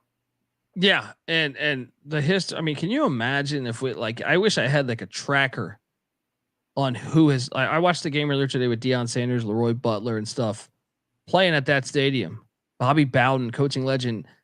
You know, I love when they played Oklahoma and Colorado. I love when those games happened. I wish they would happen every year, but I don't think it will. But my point is like if that field could talk to you, which, you know, like the coaching legends, Barry Sanders played there. Shit. I mean, you can't even see where Barry Sanders played in the NFL now. That stadium's been destroyed. You know what I mean? I just feel like it's to me, it's one of the better ones. I think it's underrated. I think it's just nationally underrated still. But yeah, great photo. What game is this? This was 2021 versus Michigan. And I want to say it was 31-29. It was very close. They almost got a 2-point conversion, but even in, you know, a down year, this is Michigan 2022. They made the playoff. 2023, they won the national championship. So this is 1 year before they popped big time, and they played them all the way down to the wire. So regardless, you know, you talked about the sellout streak, regardless of the opponent, the record, they're going to come show out and support the hell out of their team. And it's a great atmosphere. And, you know, what's interesting is that this photo is from the student section, and the student section is far from the stadium. Sometimes students will get supplanted in the closer seats for bigger prices for the other one. But you go up there, that whole section is fun. You know, it's a fun spot way away from the action. But look, you get to take in the whole venue, and that's a money shot right there. That is. It really is. All right, now this next one, I need like a whiskey. I feel like I need like to sing the blues here. Pour it out or something. Yeah. Next, we talk about Northwestern's Ryan Field. Now, I should have included a photo, but I used all your photos. I didn't want to stray from the path because this stadium that they're using this year for their home games is fucking hilarious. It's like the practice facility. It looks like you could skip a rock on the on Lake. What is that? Lake Michigan, right there. I went there when I went for the Indiana spring game. That was the first thing I did, was stop at the Northwestern place. And it's a soccer lacrosse field. It holds, I think, 11,000 right now. They're going to bump it up. And that location, it is going to be cold and windy, and I'm disappointed in the whole thing. We can get into that, but to not go and get Wrigley or Soldier Field, or there's the Chicago White Sox. There's a lot of options. I've heard that they're going to do it for bigger opponents like Ohio State, but talk about taking your medicine for a couple of years for the payoff. It's going to be rough. Less than ideal, nowhere to park. It's going to be a tough, long 2 years for them. This is, to me, they pulled the NFL move here, and it bothers me. It bothers me. I think it bothers you too, but Ryan Field, 98 years old there in Evanston, Illinois, was 98 past tense. Seats 47,000, seated 47,130, and they failed us on every way in this. We just went through all those other stadiums. Shit, I could even name Minnesota players in the past 14 years. You say, but this, I understand that they haven't been the most prestigious football school, but they're never going to be, because they care about academics. They're going to be decent, but there's history there. Otto Graham played ball at that field. Pat Fitzgerald, Gary Barnett, Steve Schnurr, Darnell Autry. Like, there's history there, and they just throw it away I've seen the new renditions of the new stadium, and it looks horrible to me. I don't get excited about it. They had a classic look, and I'm just going to go right into the photo. This is what, when Michael was in Chicago, how long ago, man? A couple weeks? That was November or April, 19th that day. So it's a little bit farther past. But you're talking about, we just went through 8 or 9 great stadiums. Can you imagine if there was a story out that one of those was about to get knocked down? Just the venom that would go towards these people. This is a unique situation because it's private money. New Ryan Field. It's the Ryan family. If you go on campus at Northwestern, everything is Ryan. So it's complicated because they're reducing capacity from 47,000 to 35,000. It's $800 million to build a new stadium, when a lot of times on Twitter, you post photos of old stadiums and someone will say, Pitt Stadium, they got rid of it because of a dump. The Orange Bowl was a dump. Well, can you imagine taking half of the $800 million and dumping it back in to Ryan Field? What can you do? You could accentuate all the good parts of the history. The tower right there. I made a point when they were talking about tearing it down. There was a vote, and there was one more week in the season, and there was a noon game against Purdue, and they kicked the can down the road and didn't release the vote until a week after, to make people not show up to this game angry. They made them wait, and then they dropped the hammer the next week. But I made a point to go to the last game. A stadium head, you want to say a proper goodbye. I'd gone there for a Friday night game in 2019 versus Ohio State. But this was different. This was, you knew what was going to happen, even though they delayed the vote. But again, a 96-year-old stadium, a guy comes in with 800 mil. What are you going to do? What are you going to do? When are they going to learn, though? The whole conference is an example, for the most part, of what you should be doing. And you have some history. I understand. Like I said, I know you weren't setting the world on fire, but you had Dennis Green. You have things you can go into, and you fail us, man. I'm mad at them. It makes me dislike. I don't want to root for them. Look at this. Is this from the last game? These photos? Yeah. So they play Purdue, the season finale. They won the game, and we rushed the field. So I think I've rushed the field at either 14 or 15 FBS stadiums. So I'll put that up against anybody, but a proper send off, winning the last game, becoming bowl eligible. They had a new coach, obviously the stuff with Pat Fitzgerald in the off season that put them off to a bad start. They finished well with making a bowl, but going through there, you're at a funeral, and you look at it. And when we talk about what's a stadium head, this is the soul of college football right here. You go to the Ivy League, it feels like an Ivy League stadium. So it was, I don't want to get over dramatic, but it was sad to be there. And I took as many photos as I could. Like I said, I went, you showed the first photo of the demolition. I've been posting them on Twitter and they get a reaction. So part of the new stadium is that it's not just going to host football. It's going to host concerts, and it's in a neighborhood, and the neighbors didn't want it, and there was a dispute there. So it is going the NFL direction, and us guys that love classic stadiums, whether you've won multiple national championships like Ohio State or Michigan, or you're a team like Northwestern, you still have to lean into what you have. They're the closest D1 school football wise to the city of Chicago.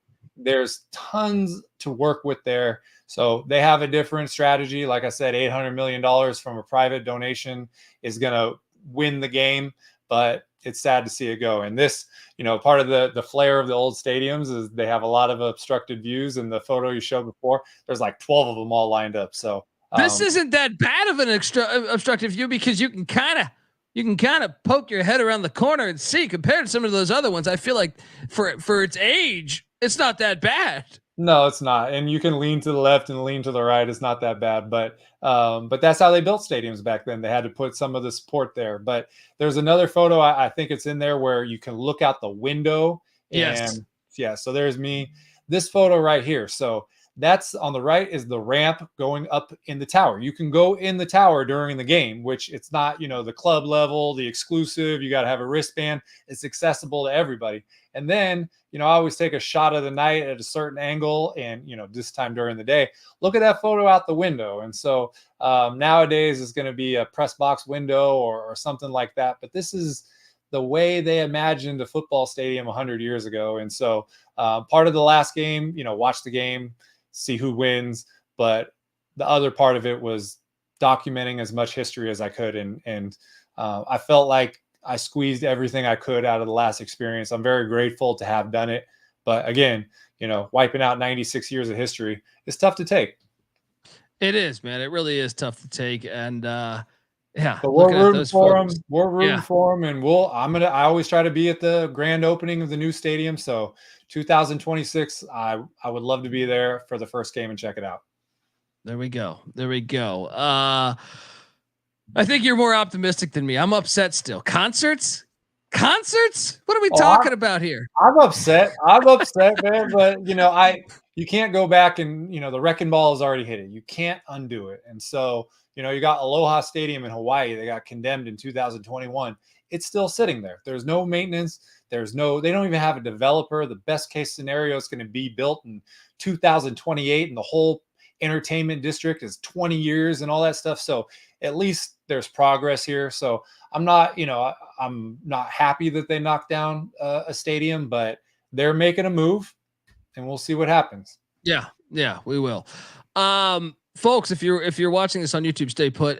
From the audio side, though, make sure you check out part 2, because we're going to talk about all the other teams in the remaining new Big 10, the Big 18, you can call it, on the Stadium Heads. All right, we are back on Stadium Heads as we jump into, just got done talking about the Northwestern Wildcats. Now we talk about the Horseshoe. Yes, Ohio State, aka Ohio Stadium there in Columbus, Ohio. Shout out to Tommy's Diner. 103 years old. This seats 102,780, and just like I did with Michigan, maybe even more so in my opinion. And like I said, I don't have a dog in that race between the two schools. But I can tell you this, man, your photos of this stadium, and when you see this stadium on TV, add in the band and everything, this is college football. And I love it. Everything about it. And you want to talk about history, rich history, legendary people coaching there, playing there. This is fantastic. This is college football done right. Your thoughts? So this photo's from 2021 versus Oregon. Last year I went to a night game against Michigan State, and it's better in person. Originally 66,000 seats. Now it's 102,000. It used to have a track. Jesse Owens is undefeated in Ohio Stadium. Obviously went on to Olympic glory in Berlin. They lowered the field. They took the formula of Harvard, but they were the first one to put a second deck on it. It used to be open, that bleacher in the end zone that was added. That's where the students are. this place is special, and it's one where I will tell you that if you asked me 4 or 5 years ago where I would rank it, it has risen up the ranks just based on boots on the ground. And that's why I don't really get into ranking stadiums, because I tell people, they'll say, how do you define the best? And I'll ask, what do you think? And when they say that, I say, there's your answer. You have your own individual criteria, but everything about this place is awesome. And last year I had a great time, and you get a choice. What do you like? You like the night vibe? You like the day vibe? You can't go wrong. Yeah. I mean, these photos are unbelievable. It's just, and look at this here. You got, what's this? The introduction on the left, and then the right. I'm curious, is that just at the top of the stadium? So what I liked about the right, it is at the top, and they have like armed guards on there. And it just gave me, this place is, I think, is on the National Historical Landmarks list. Like, they can't do anything to it. When you go walk around Washington, D.C. at night, you get all these famous buildings, and they got guards up there keeping an eye out on everything. And it just, no matter where you look, you're going to see something that is unique and individual and historic.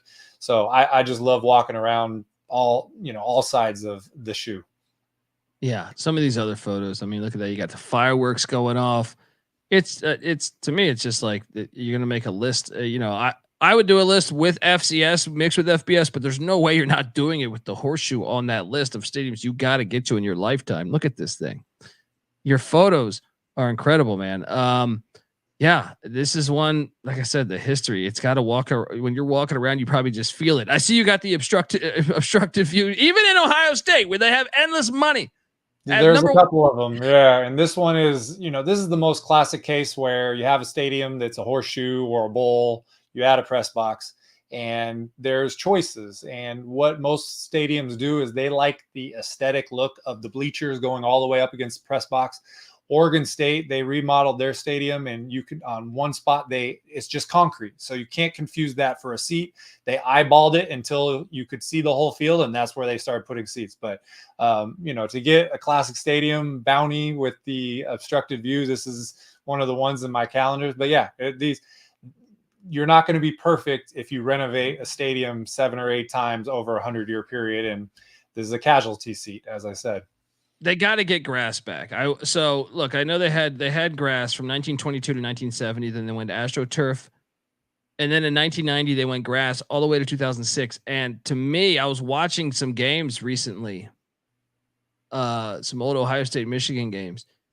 It pops better with grass, man. I understand it's more expensive, but it pops better. It really does. Like, I was comparing as a junkie, I was just comparing how it looks, now or over the past 10 years compared to then. And I'm like, it just looks way cooler with grass. They got to jump back to that. That's the one flaw I'll say with a lot of these stadiums.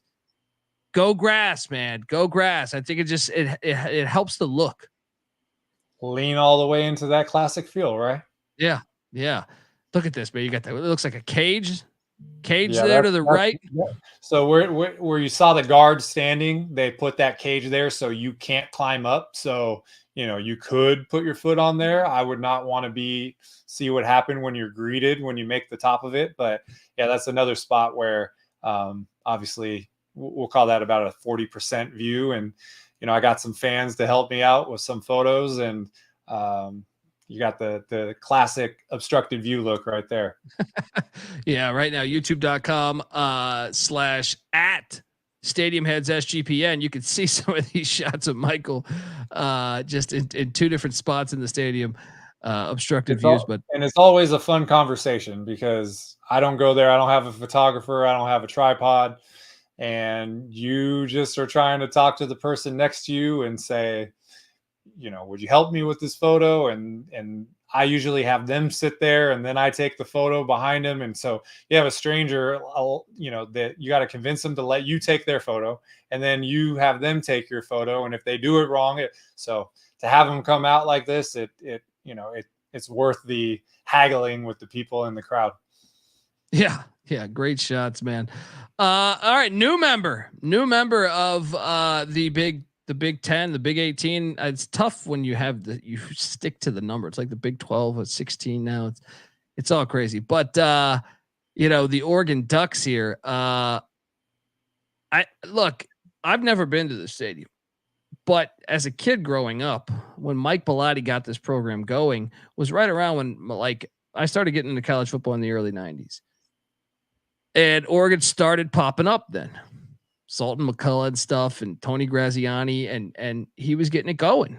Alex Molden, and then all of a sudden it took off. But I have always said, I know it's only 58 years old, the stadium, which is in the Big Ten is one of the younger ones. It seats 60,000.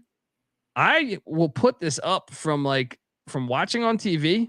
I'll put this up against some of the best stadiums. It's not always about the size. It's about how cool it is. And this stadium always seems so cool to me. What do you make of Autzen Stadium? Yeah, I agree with you. So I've been to 2 games there, 2019 versus Washington State. And we talked earlier about 2022 versus Washington. And this place, 54,000 seat capacity with 6,000 standing room only. When you look at it almost has like the Memphis Liberty Bowl type feel. When you get to the dips, that's where there's standing room only. They dug it deep into the ground, and there's what they call the Autzen bounce. And when noise reverberates throughout the stadium, it has nowhere to go. It stays in there. You can see how close the seats are to the sideline. They're right on top of it. Keith Jackson did a game there, and he said per square yard, Autzen Stadium is the loudest stadium in the history of the planet. That was his quote. Lloyd Carr, national championship coach with Michigan, says the loudest stadium he ever played in. And, underrated scenery in the background. You could see the trees there. Portland is very famous for that. We both live in California, and a ton of talent goes up to Oregon. And when you look at the game experience there, the investment from Nike, the facilities, all of that, you could understand why they go up there, because there's a true path to going and being a first-round draft pick. But this, I don't know if it's underrated, but maybe underappreciated, because this is on the West Coast, one of the top, if not top, venues for college football environment that we have. Yeah, it's incredible. It's incredible. I always, when there's a game in Autzen, and this goes, like I said, this wasn't like their top 10 over the past, 10, 15 years, but I'm talking about when they were just like flirting around the top 25, I would still circle. There's a game in Autzen. I want to watch it. I want to see that crowd. I want to see, it's just, there's just something about it. And Civil War, always like my favorite rivalry. They should still end the season with the Civil War, please. If you're listening, Phil Knight. All right. End the season with Oregon State. You can do a non-con game. South Carolina and Clemson make it happen. Hey, new Big Ten. Let's talk about this for a second. You got to do this. Washington State, end of the year. All right. You can make it happen. Oregon State, end of the year. How many times have we seen this? Louisville, Kentucky, they do it. Georgia Tech does it. You can make it happen. Just get a little creative. Let's go. Your photos for here are awesome, by the way. This was peak, right? Yeah. So I always try to do 2 games in one Saturday. There are occasions where a game is so big, interesting, the stadium, that you will carve out one. And I just did Oregon on this day, and it was worth it. And, I had the sun out, the sunset, the night photos. It's just peak outdoor football with the classic Pacific Northwest overhangs there. It's a special place to watch football. Yeah. And we got a little video here. I'm going to try to get this going. I'm going to try to turn the sound off right away. Look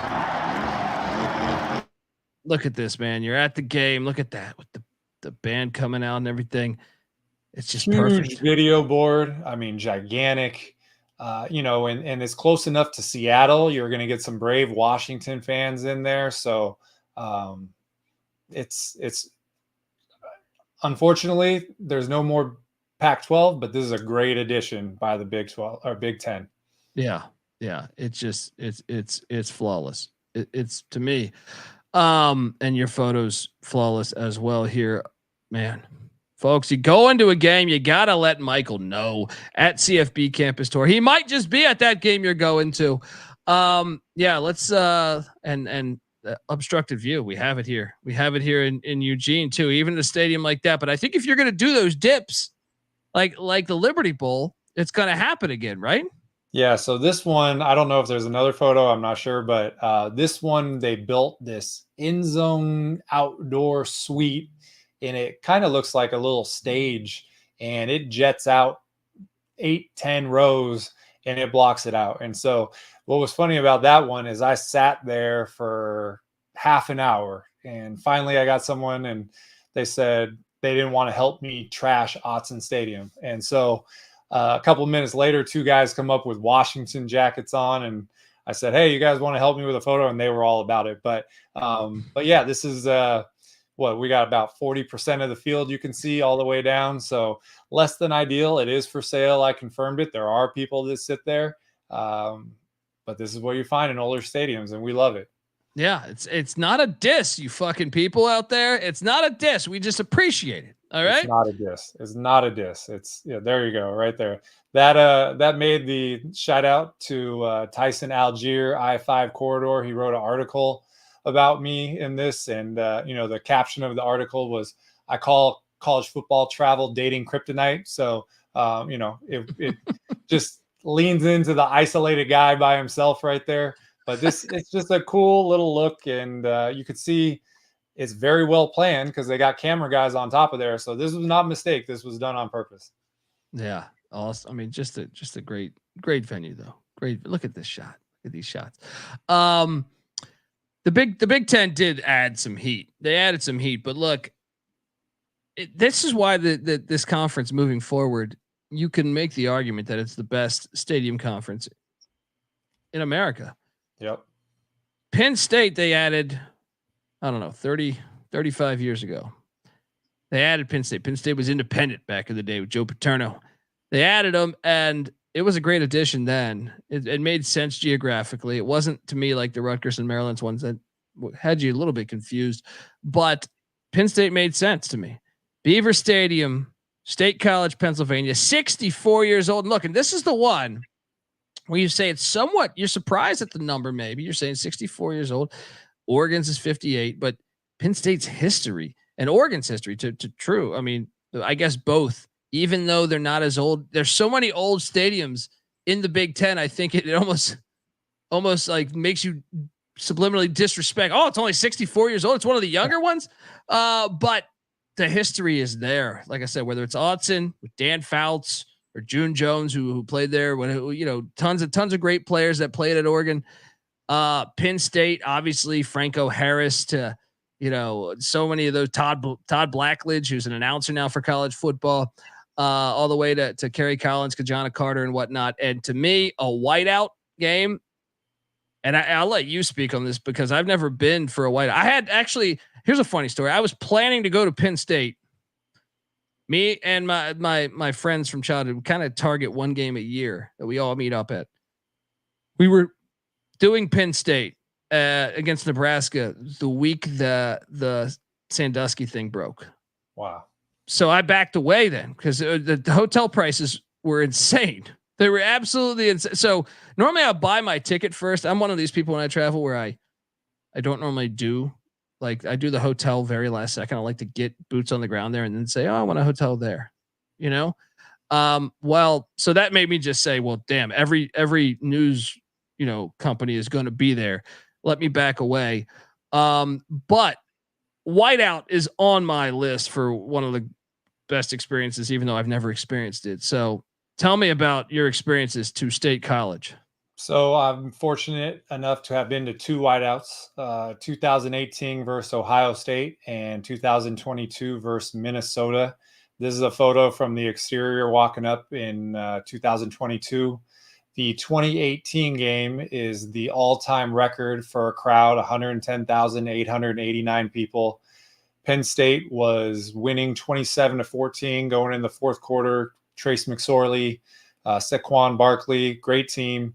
And Dwayne Haskins, RIP, led two fourth quarter touchdown drives to win that game 28-27.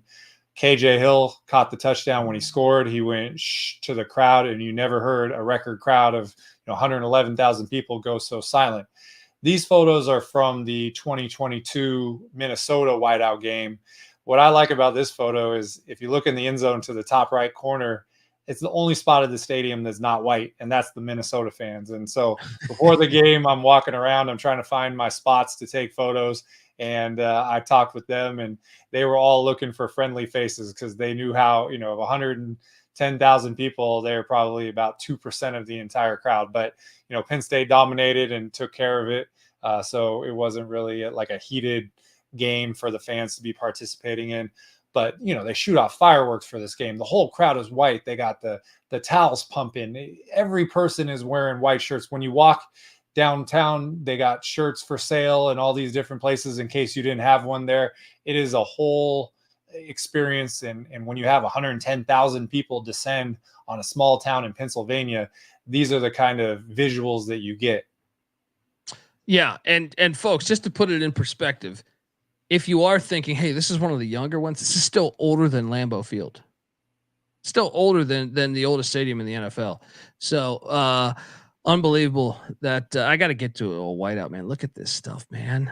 Yeah. And go back to the last photo. What's funny is I pulled the trigger on my photo before the band got back into their spot. So you can see that little empty section right down below. If I would have waited like 3 more minutes, I would have had it. But regardless, just who's ever seen anything like that? You could show this photo to non-college football fans and they'll go, oh my God, I got to go there, And so as you're talking about, you want to have it on your bucket list. The photos speak for themselves, and it's, they're doing a $950 million renovation just to widen the concourses and make things easier to navigate on the lower levels, because it does get congested when you have this many people in a stadium that was only 46,000 people when it opened. And so they're going to make improvements. But when you're a true college football fan, when you're a stadium head, you don't care where you park. You don't care where you sit. You don't care about anything. When you get in there and you get this experience and you can walk away with photos like that, it's all worth it. You're not going to remember any of those things. This is what you're going to remember. Yeah, 100%. And look, we even got a video here that from Michael. Look at that right there.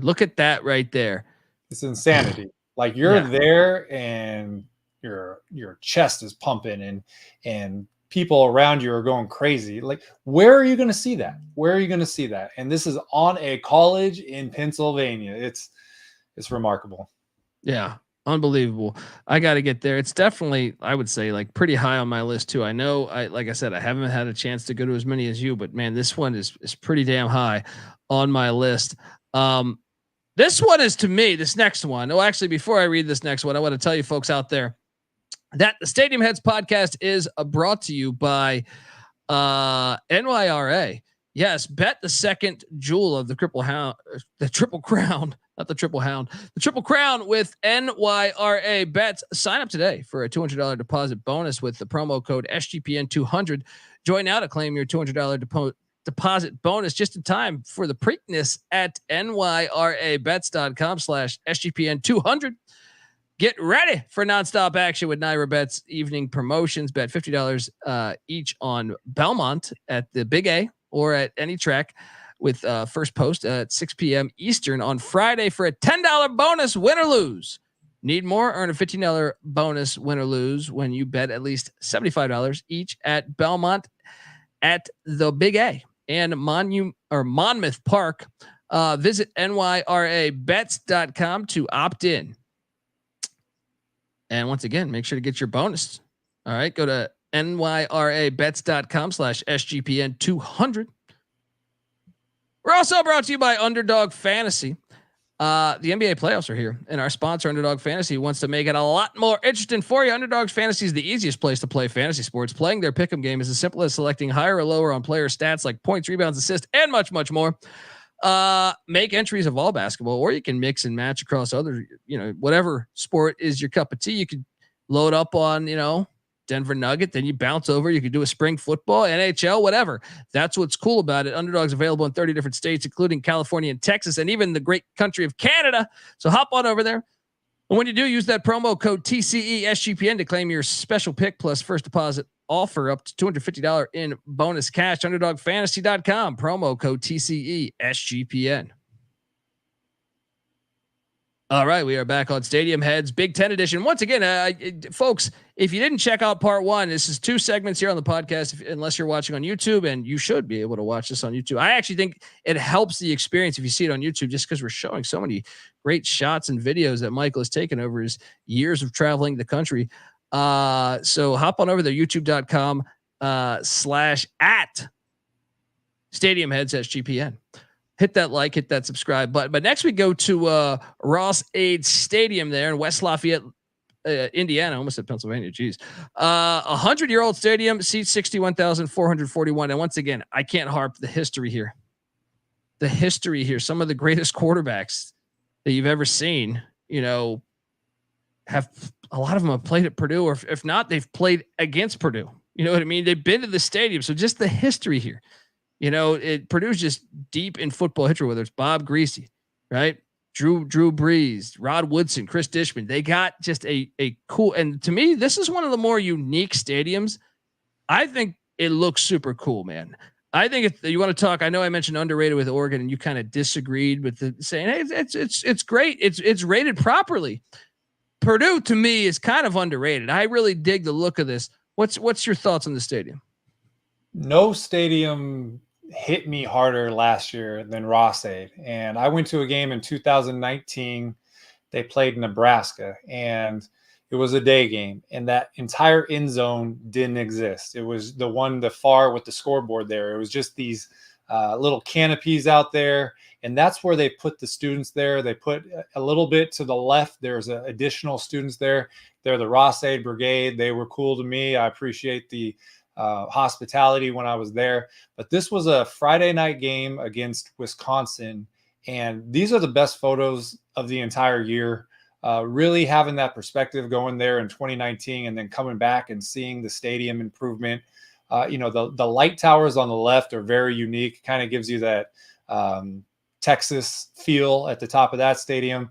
Then on the right, sleek press box in that new end zone section is great. But 100-year-old stadium, this thing started out with 13,000 seats back in 1924. It got all the way up to the stadium record was 71,000 in 1980, and they reduced it down to 61,000. They didn't even have permanent lights at Ross-Ade until 2017. So having all those moving parts being different, all this, and coming together and looking like that, this is just underrated, and in person, even better than you ever thought. So this one hit me harder than any stadium I went to last year. An amazing improvement. You know what I love too? In that back right-hand corner, if you're looking at the photo right now, it says Tiller, Joe Tiller, the legendary coach that coached at Purdue. So they're honoring, I don't even know what that section is. I think it's like Tiller Gate. They opened that up. You mentioned some of the historic players there. They do a good job honoring them, but yeah, I think it's like Tiller Gate is the name of it. I love it. I think it looks so cool when you can, that's what I mean though, where Northwestern fails to me. You know what I mean? Where like this, honor your history. Joe Tiller has since passed away, but I mean, I feel like anyone who was a football fan in the past 30 years somewhat know who Joe Tiller is, or Drew Brees, who played for Joe Tiller. I like honoring the history. I think that's super cool that they did that, because I don't think that was there a long time, 5-6 years ago. I don't think it wasn't. And how about, let's think of, we're going down 18 stadiums in the pecking order. How much in your mind is Purdue different than Northwestern? Not that much. Okay. Yeah. Look at the directions they went with their stadiums. You got Northwestern knocking it down, going 35,000 and building something that's not like anything else in college football, for good or for bad. People know where we stand. Look at what they've been able to do in West Lafayette with a 100-year-old stadium that started out with 13,000 seats. This is a great place to watch a game. And, Ohio State had a weeknight game a few years ago where they got absolutely shellacked in this place. The student section, now that it's bigger and it takes up that whole end zone. When you're coming down and you're driving down there, you got all the students yelling. So not only is it a good environment, but the ingenuity it took to get to this place to make it look like that is exactly what Northwestern could have done too. So it shows you the contrast all within one conference. Yeah. And shout out to Mike in the chat who says he was at Purdue back in 2007. It did not look like that. It's much better now. So kudos to Purdue. That's exactly your point. I feel like is that, if Northwestern could have done that and invested in their own stadium, but instead they chose another route. But this one to me is awesome. And it's one that's, you don't think of it, when you think of Big Ten stadiums, and it's underrated and it's college football done right. And what's I think the biggest stadium in the Big 12 is either BYU or Iowa State, and they have 61,000. This is on par with the biggest one in another conference, and where you look at it within the Big Ten, it's probably 10th. So it just shows you that Big Ten football is serious. And you have one stadium going down to 35. And these ones starting at 13 and going up to 61. So again, props to what they did. Mike is right. They've done a remarkable job. And I dig that too. You got the world's largest drum, which, I don't even know how that began. I would love to know the backstory on that. Was this an arms race to have the biggest drum? I made sure to take photos and, just a unique mascot. If you look at the SEC, there's 3 tigers and we got eagles everywhere. Boilermakers is a new thing and they really lean into it. So in the same way you're talking about the, Joe Tiller and all this, emphasize the things that make you unique and showcase them. And that's what they do at Purdue. I love it. Love what they do. And shout out to that. Look at that. You got the locomotive going there. The Boilermaker special. Michael's photos are fucking phenomenal. YouTube.com/@StadiumHeads SGPN, folks. Hit that like, hit that subscribe button. I see 435 people in here. Let's talk about one of the newer ones. The second youngest stadium in this conference. SHI Stadium. I'm assuming that's the way it's pronounced. Piscataway, New Jersey. Rutgers played the first ever college football game. I know you see the Big Ten commercials that like to milk that. 30 years old, seats 52,454. That was a big jump, I believe, when they joined the Big Ten. That was a requirement, I think, if memory serves me correct. But look, I think they did a decent job. Once again, my only knock would be when I watch the games, and maybe it's just the way the sun comes in, it shows that it's like, it looks like you're playing on plastic. Like sometimes, like for some reason, Rutgers games more than the other ones. It's just the way the sun comes in, it looks a little weird, but especially like day games. Yeah. This game was 2021 versus Wisconsin. And, I did my same thing where I navigate the stadium. I find the spot that I want to take the photo. I had to wait till the third quarter for the sun not to be directly in my face. So that was the first moment that was there. Unfortunately, Wisconsin was up 35-0 at halftime, and the stadium cleared out a lot. So I couldn't even get a good photo. But you're right. Like the photos from the first quarter, it was just this shine on the field that you couldn't even really tell it was grass. So you see it on TV too.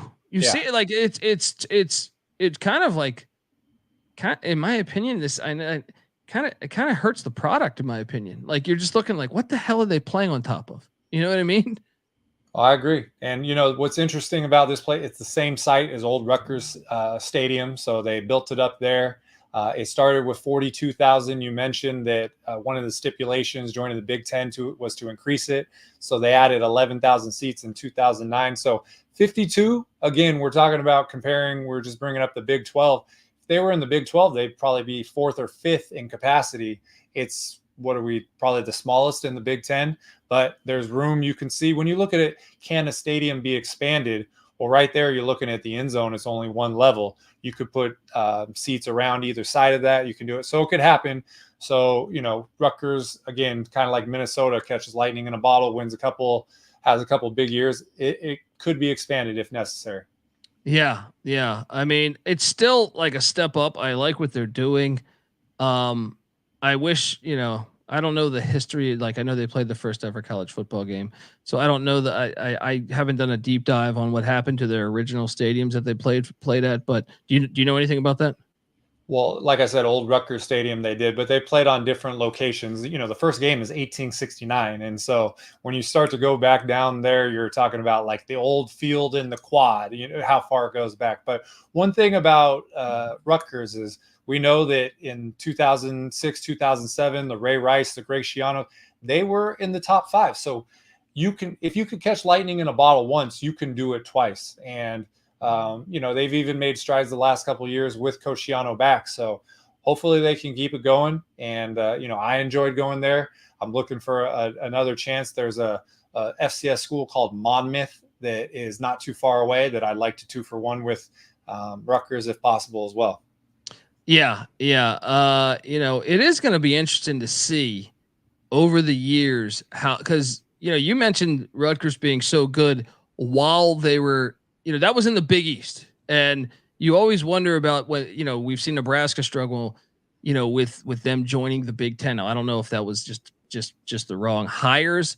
I don't know what it was, but Rutgers getting that invite, I don't understand it because when I first got into college football, they were horrible for a long time. So it's like they got the invite after they caught lightning in a bottle for 3-4 years.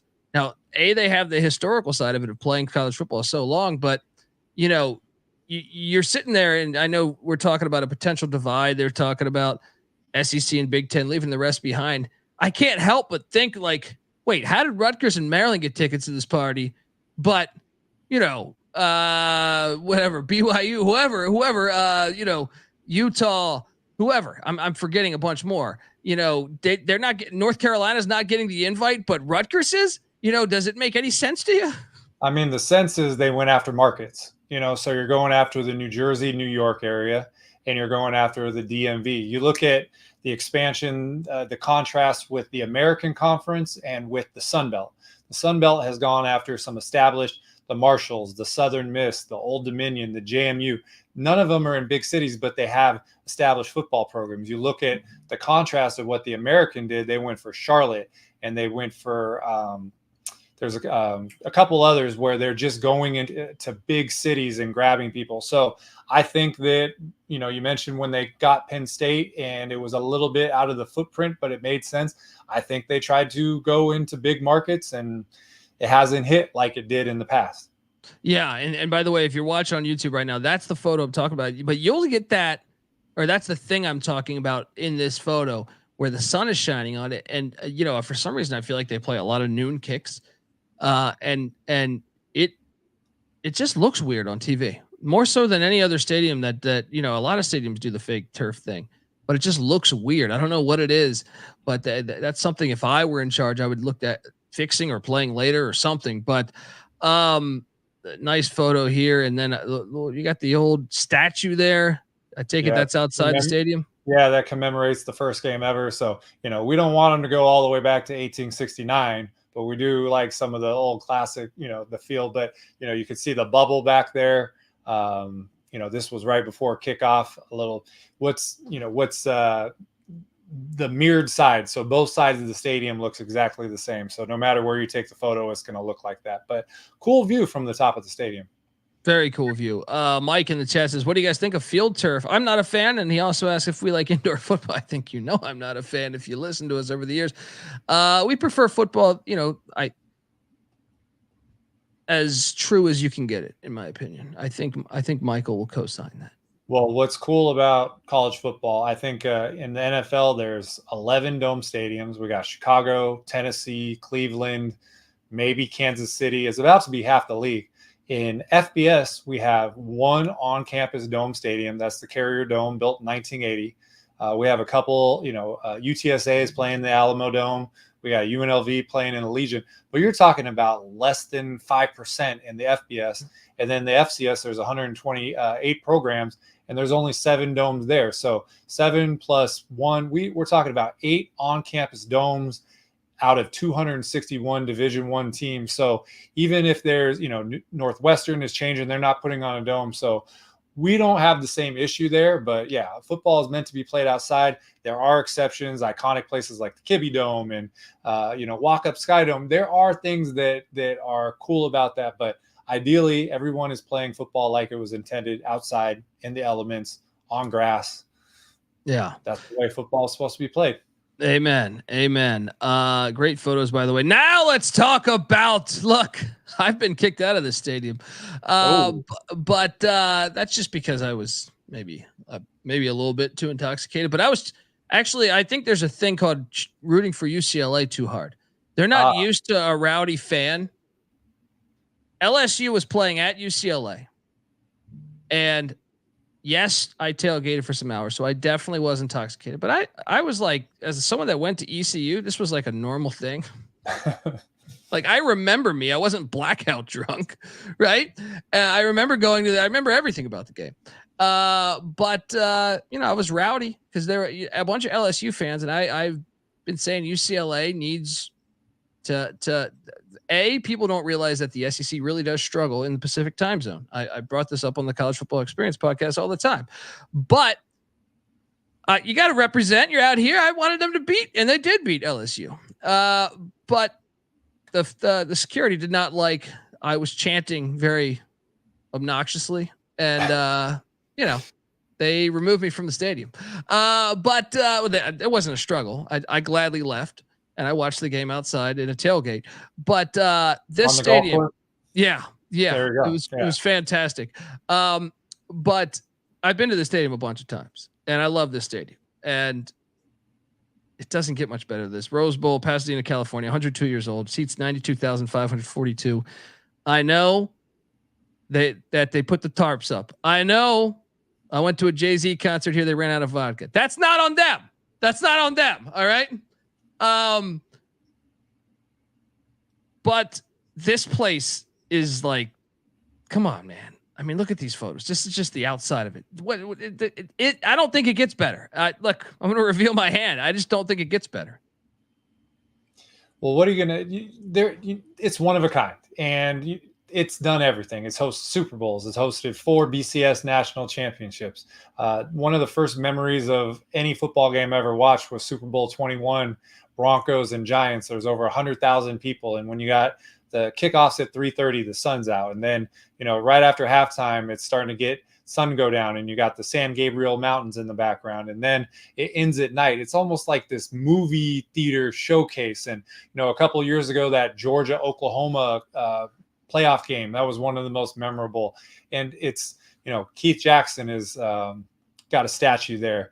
On the right, that's Jackie Robinson, and he, I believe he still holds the record for the longest kick return in the history of the Rose Bowl. So you're talking about, there's a lot of people who think that the national championship should be played at the Rose Bowl every year. And even last year, that Alabama-Michigan game, that was exciting. So it's not an on-campus stadium. UCLA has only been playing there since 1982. They played at the Coliseum before that, believe it or not. But it's up there with Michigan as far as the importance and a similar design and the effect and the reverence that people have for the Rose Bowl. 100%. And man, and bring helmet cars back. Look, shout out to UCLA. I've been in that helmet car, and look, every stadium should have a helmet car. When is that coming back? That's not expensive. No, we got a bounty on it too. Shout out to the sickos. They love on Twitter. They love these helmet cars. I got one in Memphis. There was one at Missouri State. I can remember, but standing outside, I saw it, and I'm like, you got to get my photo there. And they're cool. They're conversation pieces. People want to pose with them, and they still could serve a practical purpose. Maybe not for a person, but definitely transporting things throughout the stadium. People would like it. Yeah, I mean.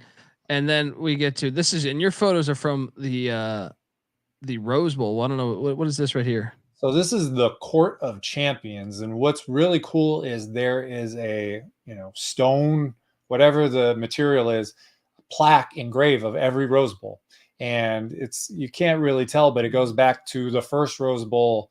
I want to say it was like they played one, and then there was like an 8-year gap. It might have been from the war, and they did it, but they have spots going to like 2043, like 20 years from now, they have spots. So, just more of the artwork, we looked at Iowa earlier with the Duke's Slater statue engraving on there. This is, we just looked at the Rutgers statue.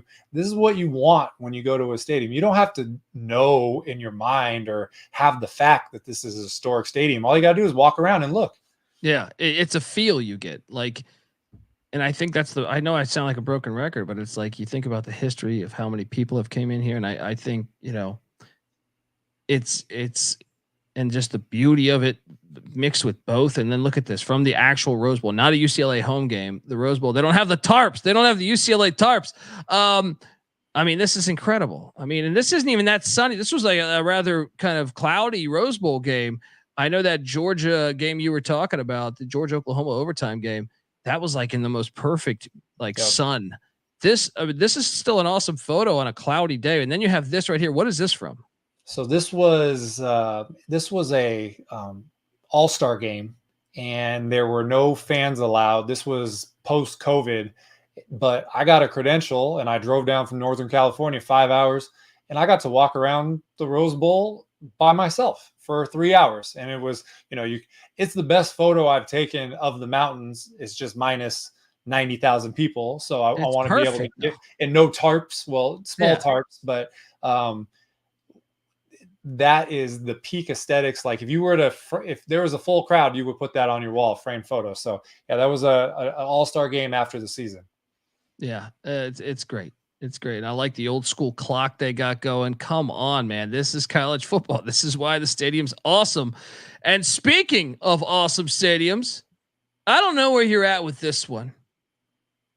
I love this stadium. The LA Coliseum, Los Angeles, California, USC's home stadium, 103 years old, 77,500 is what it seats currently. It's had more before and stuff. Obviously this hosted, and this is what I think the stadium is underappreciated. I think, it has that look to me. It almost reminds me of Soldier Field. When you come in that one entrance where it just looks like it just looks royal and grand. And the history you want to talk about, I've been to many games here, but I feel the history. I feel Jackie Robinson played here too. The UCLA played here, everybody. The LA Raiders, when they went to the Super Bowl, Marcus Allen, Bo Jackson played here too. Obviously these magical USC teams, but also the Dick Vermeil UCLA teams. We've had Randy Cross on my show, the College Football Experience, and he talks about playing at the Coliseum when he was at UCLA. Steve Young, when they were in the USFL, Los Angeles Express, everything. The Dodgers have played there. It just you go in there and you just feel, it feels like history to me. I can't believe the Rams left here when the Rams came back from St. Louis and started playing here. Remember that awesome Monday night game that everyone talked about, the Chiefs Rams game, and it just the setting and everything. I almost think that was the gods. Cause since they've gone to SoFi, there haven't been games like that. I don't even know why you need to leave. You have this. Why go to SoFi? I don't know. I love the Coliseum. I think it's underrated. I know the Rose Bowl gets all the shine and now SoFi gets all the shine. Fuck that. I think the Coliseum is much better than SoFi. Now, I do have the Rose Bowl above the Coliseum, but not by that much. I love this stadium. Your thoughts? Oh, I agree. If you go to the website for the Coliseum, it calls it the greatest stadium in the world. It's hosted 2 Olympics, 1932, 1984. It's about to host part of it in 2028. So it's going to be the only stadium with 3 Olympic games. It hosted the first 2 Super Bowls.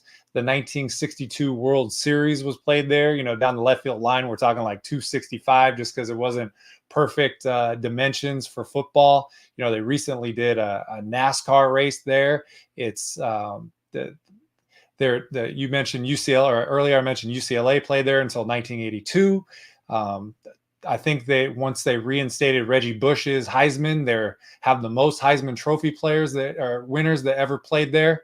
And it has been larger. It was up to 100,000. You mentioned the remodeling. They put that press box in. They reduced it to 77.5. Still a giant stadium. But, the LA Raiders, the LA Rams, everybody has touched on the Coliseum, and it still remains unique, historic, And even I think there's a Olympic rock from Greece outside. There's just everything you want in a stadium, the history, the being multifunctional, and still being a great place to watch a college football game. The Coliseum has all those things. Yeah. To me, think about who's been in the stadium. When you walk through there, even more so than some of those, like we say with like, some of the other big time programs like Penn State or Michigan or something, but I think this is even more substantial when you think about it. When you really think about who has been in this stadium and played in front of these fans in this stadium. I mean, I almost wish I could see a list, because I know for certain every great NFL coach, many great college football coaches, and then you get to the players, and then you get to, like I said, MLB history.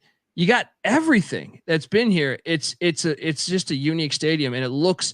You want to talk about one of the things I love about college football, and one of our complaints about the NFL and the domes, is it's hard to tell which stadium you're in the NFL ones. Like whether I'm at Ford Field or whether I'm at that Scottsdale toaster oven, it's hard to tell, right?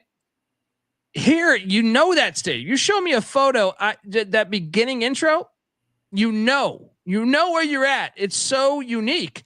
So, and what's cool? We were talking earlier about the Iowa wave, right? The tradition at the end of the first quarter. At the end of the third quarter, they light the Olympic torch up there. So you're watching a game. I went to a game last year, week 0, San Jose State. That's what most of these photos are from. You got the sun setting in LA on week 0, and then boop, there goes the Olympic torch. 1932 was the first one. So, they played Notre Dame every other year. So think of all the great players that played for Joe Montana probably played there. There's all kinds, Joe Theismann, you name it. So that's why they market it as the greatest stadium in the world.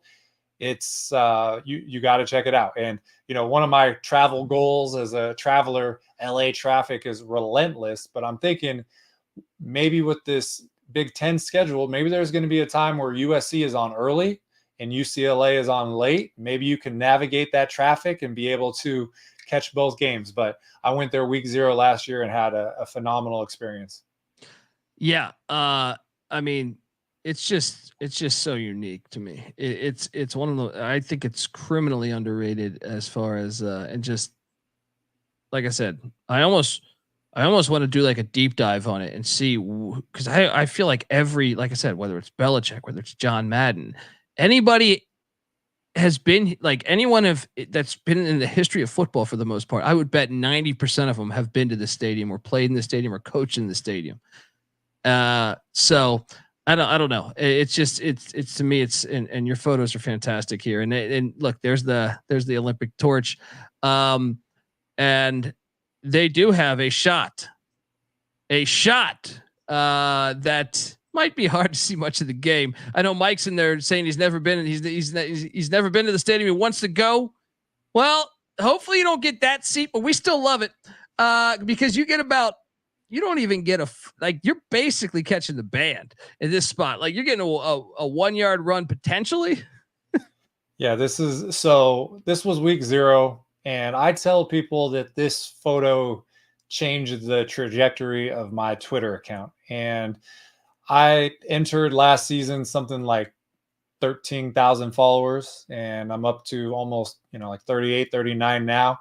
The photo, I don't know. I think there was another photo from Mia behind, but I was at this game and I knew about this seat for a couple of years. So you mentioned that it has 77,000 now. From 2018, I went to a game. It was a Friday night game versus Utah. They were building this press box. So they removed 15,000 seats and they reduced capacity from 92 to 77. Well, they had some seats that remained on the side, and I knew that I wanted to try to get a photo. And when I put out the photo of myself from behind with the silhouette and put it on Twitter, that thing went crazy. Barstool and Bleacher Report and ESPN, and they're putting on TikTok and all these other places. And so, again, we're not making fun of it. We're talking about the way it looks. There's the photo right there. I can't tell you how many students, I feel like every student in America has seen this photo. And so when I go to places and I try to explain who I am, if I go to that photo, a lot of them have seen it. Obviously, it's just the back of my head and they're like, oh, you're that guy. But that photo, I mean, like you said, you only could see about 3% of the field. Very unique. Yeah. Yeah. I mean, like I said, I enjoy the fact that it's out there. And like I said, even the newest stadiums have stuff like that, but who cares? You know what I mean? I think it adds to the allure in a way. And folks, in the comments real quick, Mike is asking if it's they're for sale. They are not for sale.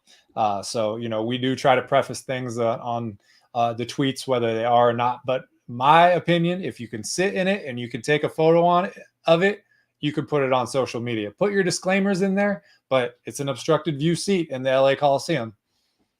Yeah. I mean, you got to get to a game there. I don't care. And I know Mike was saying sometimes it doesn't pack. We'll see. Things are changing. I think Lincoln Riley's getting them because when they had Pete Carroll, that thing was packed. It went away for a little bit. Reggie Bush got his Heisman back. The fans are coming back. Look, folks, I want to tell you that the Stadium Heads podcast is brought to you by Game Time. Game Time is now an authorized ticket marketplace of the MLB. Yes, Major League Baseball, which makes getting tickets even faster and easier. Prices on the Game Time app actually go down the closer it gets to the first pitch, with killer last-minute deals all in prices, views from your seat, and their lowest price guarantee. Game Time takes the guesswork out of buying MLB tickets. So what are you doing, folks? Hop on over to Game Time. They got last minute tickets, flash deals, zone deals, easy to find and buy MLB tickets for every kind of event in your area. And look, and that's what's great too. It's you can use Game Time. It's not only sports. They got, if you're going to go to see a play, if you're going to go to see some stand up, like I said, Jay-Z's at the Rose Bowl, you got options. All right. It's entertainment, whatever entertainment, they cover it. So what are you doing, folks? Create an account and redeem the code, use the redeeming code CFBX for $20 off. Download the Game Time app today. Last minute tickets, lowest price guaranteed. All right, we are back and we are jumping over to Husky Stadium. This is one that is very interesting to me because I went to a Tennessee game and had no idea. I was 20 years old at the time. Got really drunk on like a pontoon boat on the Tennessee River.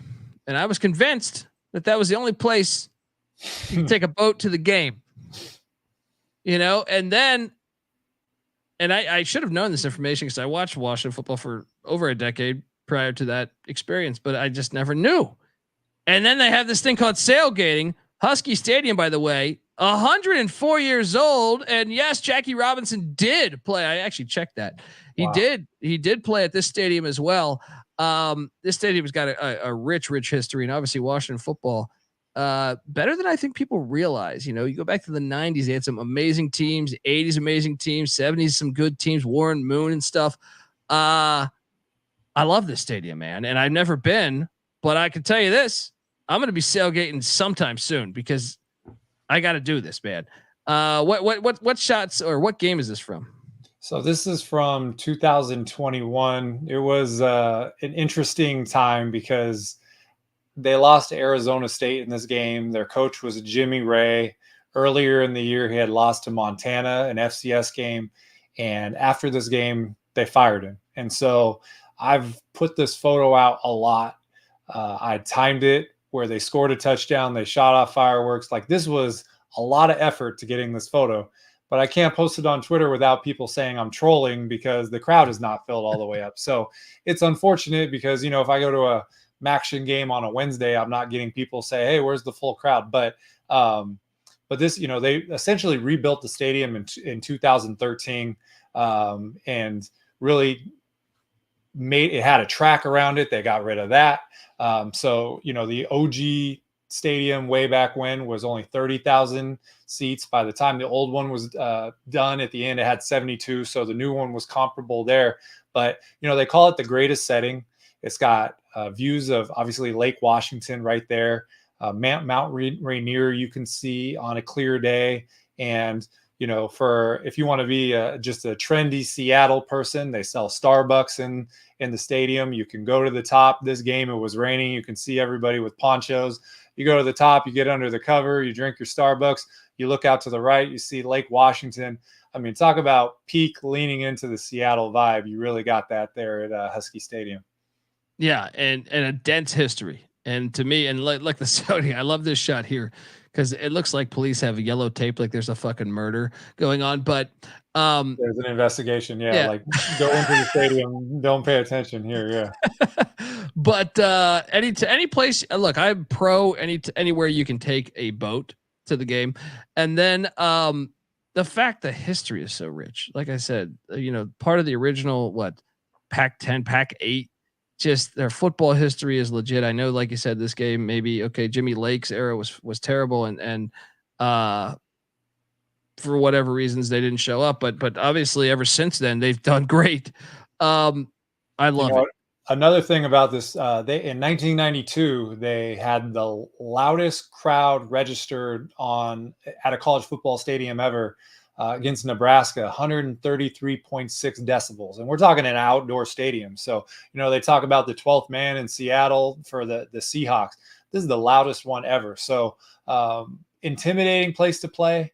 You talked about some great teams they've had over the years. When we talk about how great these additions have been to the Big Ten, you're talking about the West Coast. Oregon and Washington have been some of the best programs we've had with some great teams. Washington played in the national championship last year. So us guys that are disappointed with the Pac-12, we know that, even though Washington is in the Big Ten now, if they win a national championship, they're still a West Coast team. They're working with more resources and a better TV contract and all that. So these are the kind of things where you look at, man, if you were going to do a road trip and you were going to hit stadiums on the West Coast, you're going to go to the Rose Bowl. You're going to go to the Coliseum. You're going to go to Autzen, and you got to go to Husky Stadium.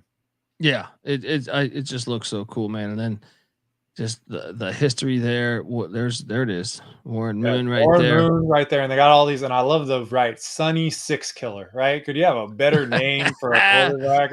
And he's number 6, right? So yeah, they got all these honoring their history and their. Steve Edmond was the number 1 draft pick when they won the national championship. Mark Brunell. We know a lot of Billy Joe Hobart. They were the co-quarterbacks on there. So not that long ago, they won a national championship. And last year, they damn near won the whole thing. So great place to watch football. Yeah, I love that stadium. I think it's underrated. And look, they got a spot. They got a spot. Obstructed view. You can't join the Big Ten without one, I think is what it is. So what's cool about this is you see, and then you look to the right and you got Lake Washington. Maybe it's a bad game. Maybe Jimmy Lake's getting fired. Maybe you don't want to watch it, but you can stay in the stadium, drink your Starbucks, look at Lake Washington. And, if they happen to score in your end zone, you can see that. So, but yeah, you can't get into the Big Ten without a obstructed view. Amen. Look at there's Michael watching. I didn't have anyone. No one was up there, so I had to put my phone against the coffee cup, and that's the photo we came up with. So it was the best we could do. Oh man! All right. Well, look. Wow. Next up, the final stadium in the Big Ten, Wisconsin Camp Randall Stadium, Madison, Wisconsin. 107 years old. Are you kidding me? 75,882 is the number of seats.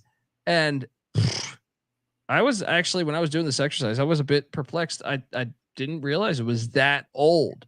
I thought it was old. I just didn't realize it was that old. The history here, man.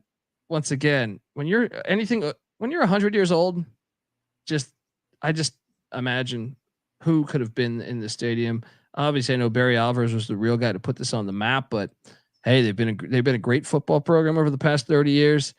Some big names have started to come through here left and right. So tell me about Camp Randall. And obviously I think we got a video in a little bit here. Yeah. So Camp Randall, it was a Civil War training ground, hence the name Camp Randall. The site in some way has been used for Wisconsin football since 1895.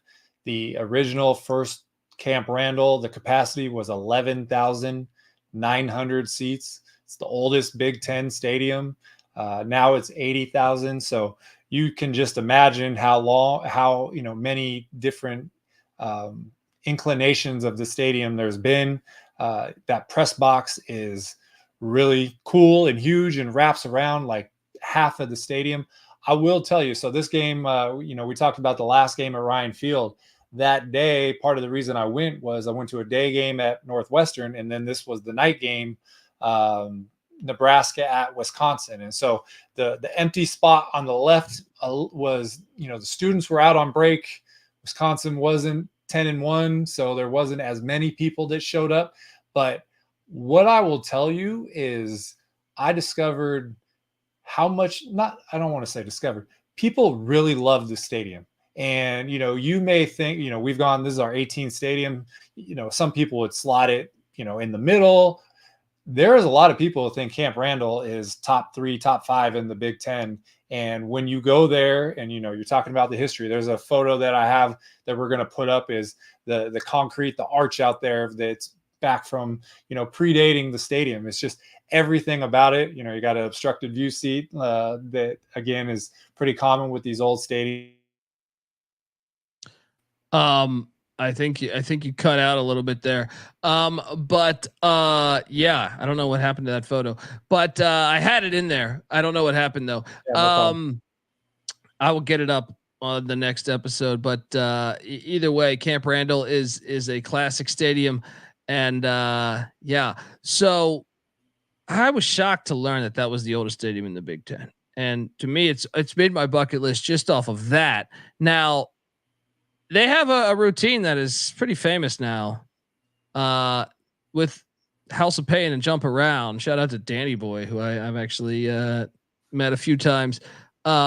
Great guy. And look, here we go. Michael was there.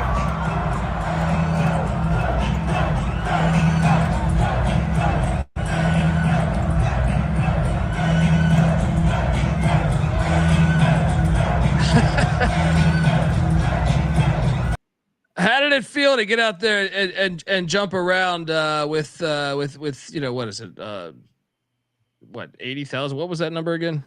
Yeah, well, it holds 80,000. There was a little bit less that night, but it's one of those things where you can either watch it or you can jump in it.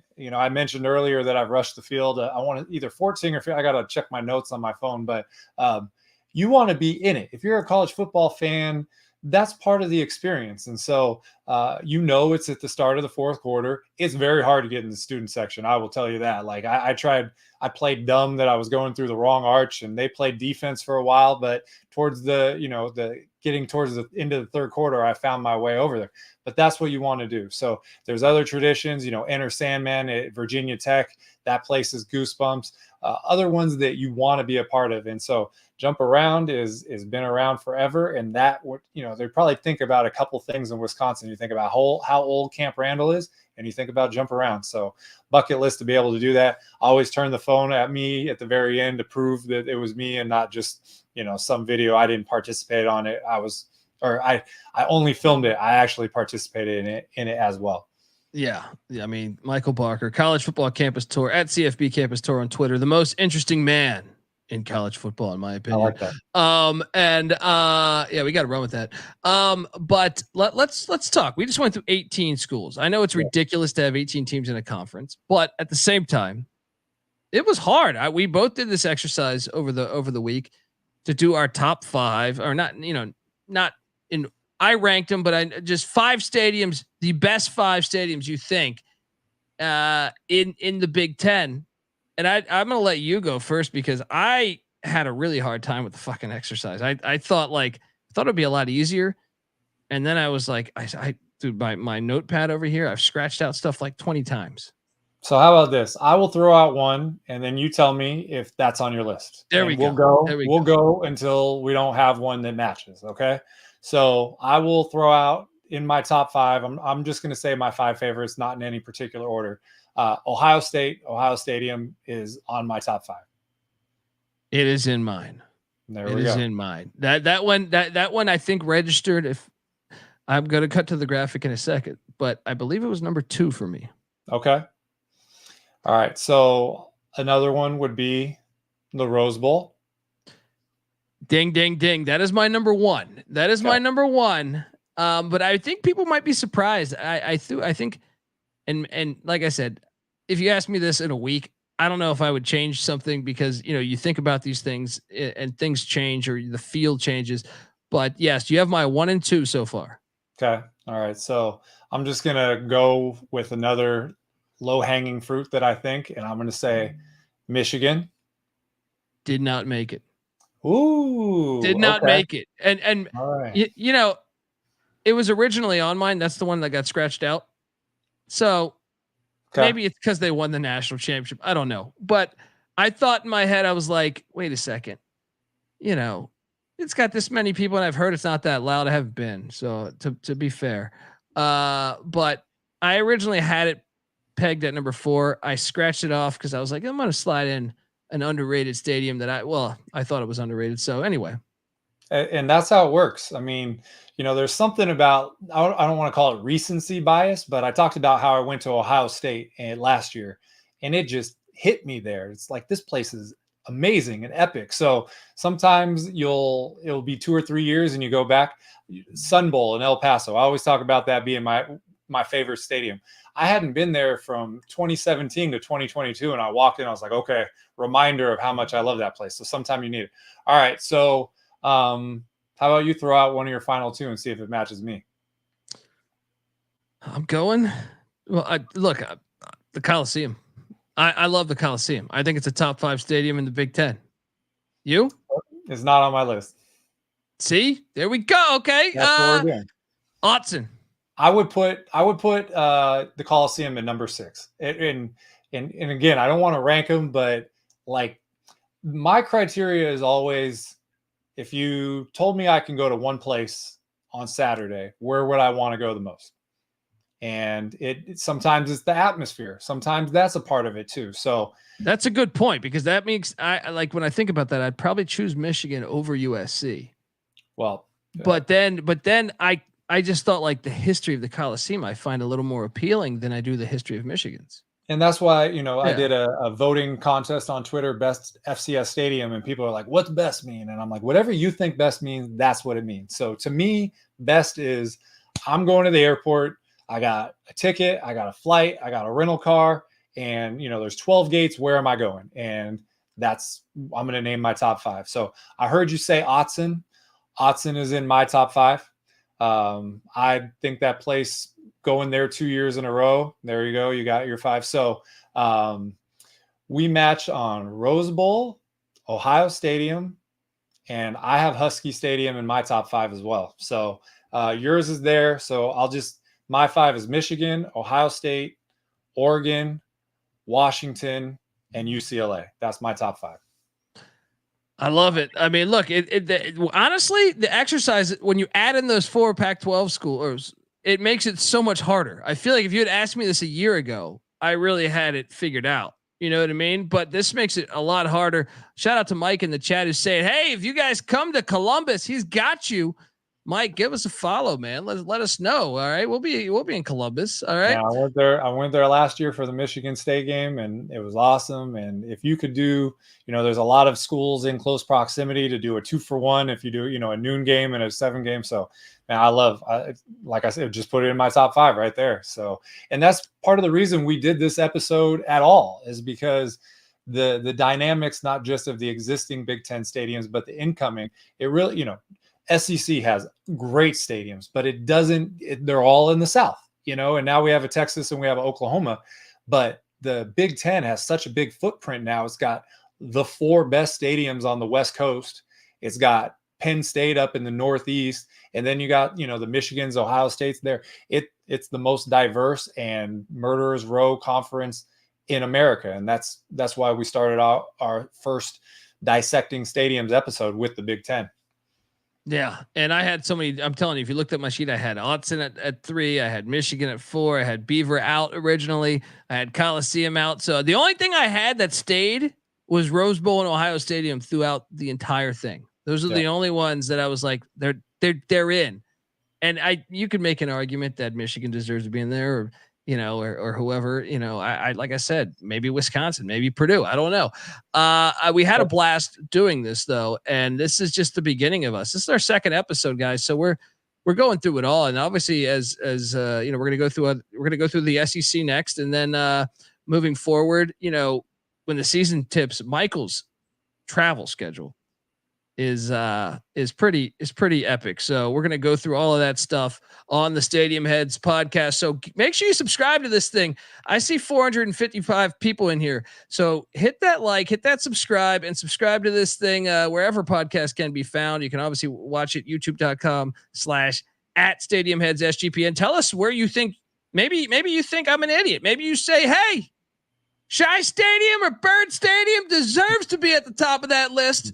Well, get on over there. Tell us your thoughts. It's the best part about being an American. You can just, say, hey, boiler up.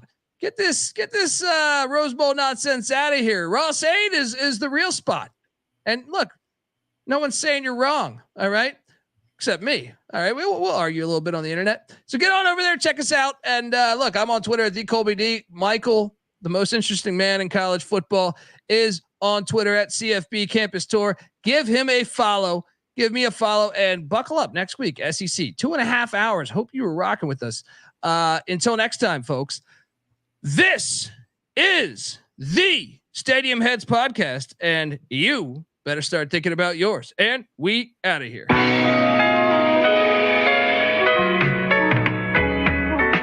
I lost a bet on the Super Bowl, so I had to dive in and crawl around through the snow. Don't believe me? Believe me, there's a video. We made it to promote March 5th and then we did the show.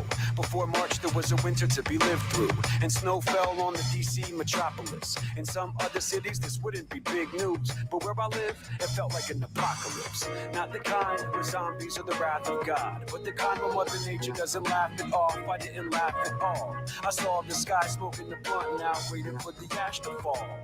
Traffic stalled for a few weeks. Capitol Hill of snow taking up a parking space. A couple notches on the beltway ain't unique, but higher in freezes get more than your heart to race.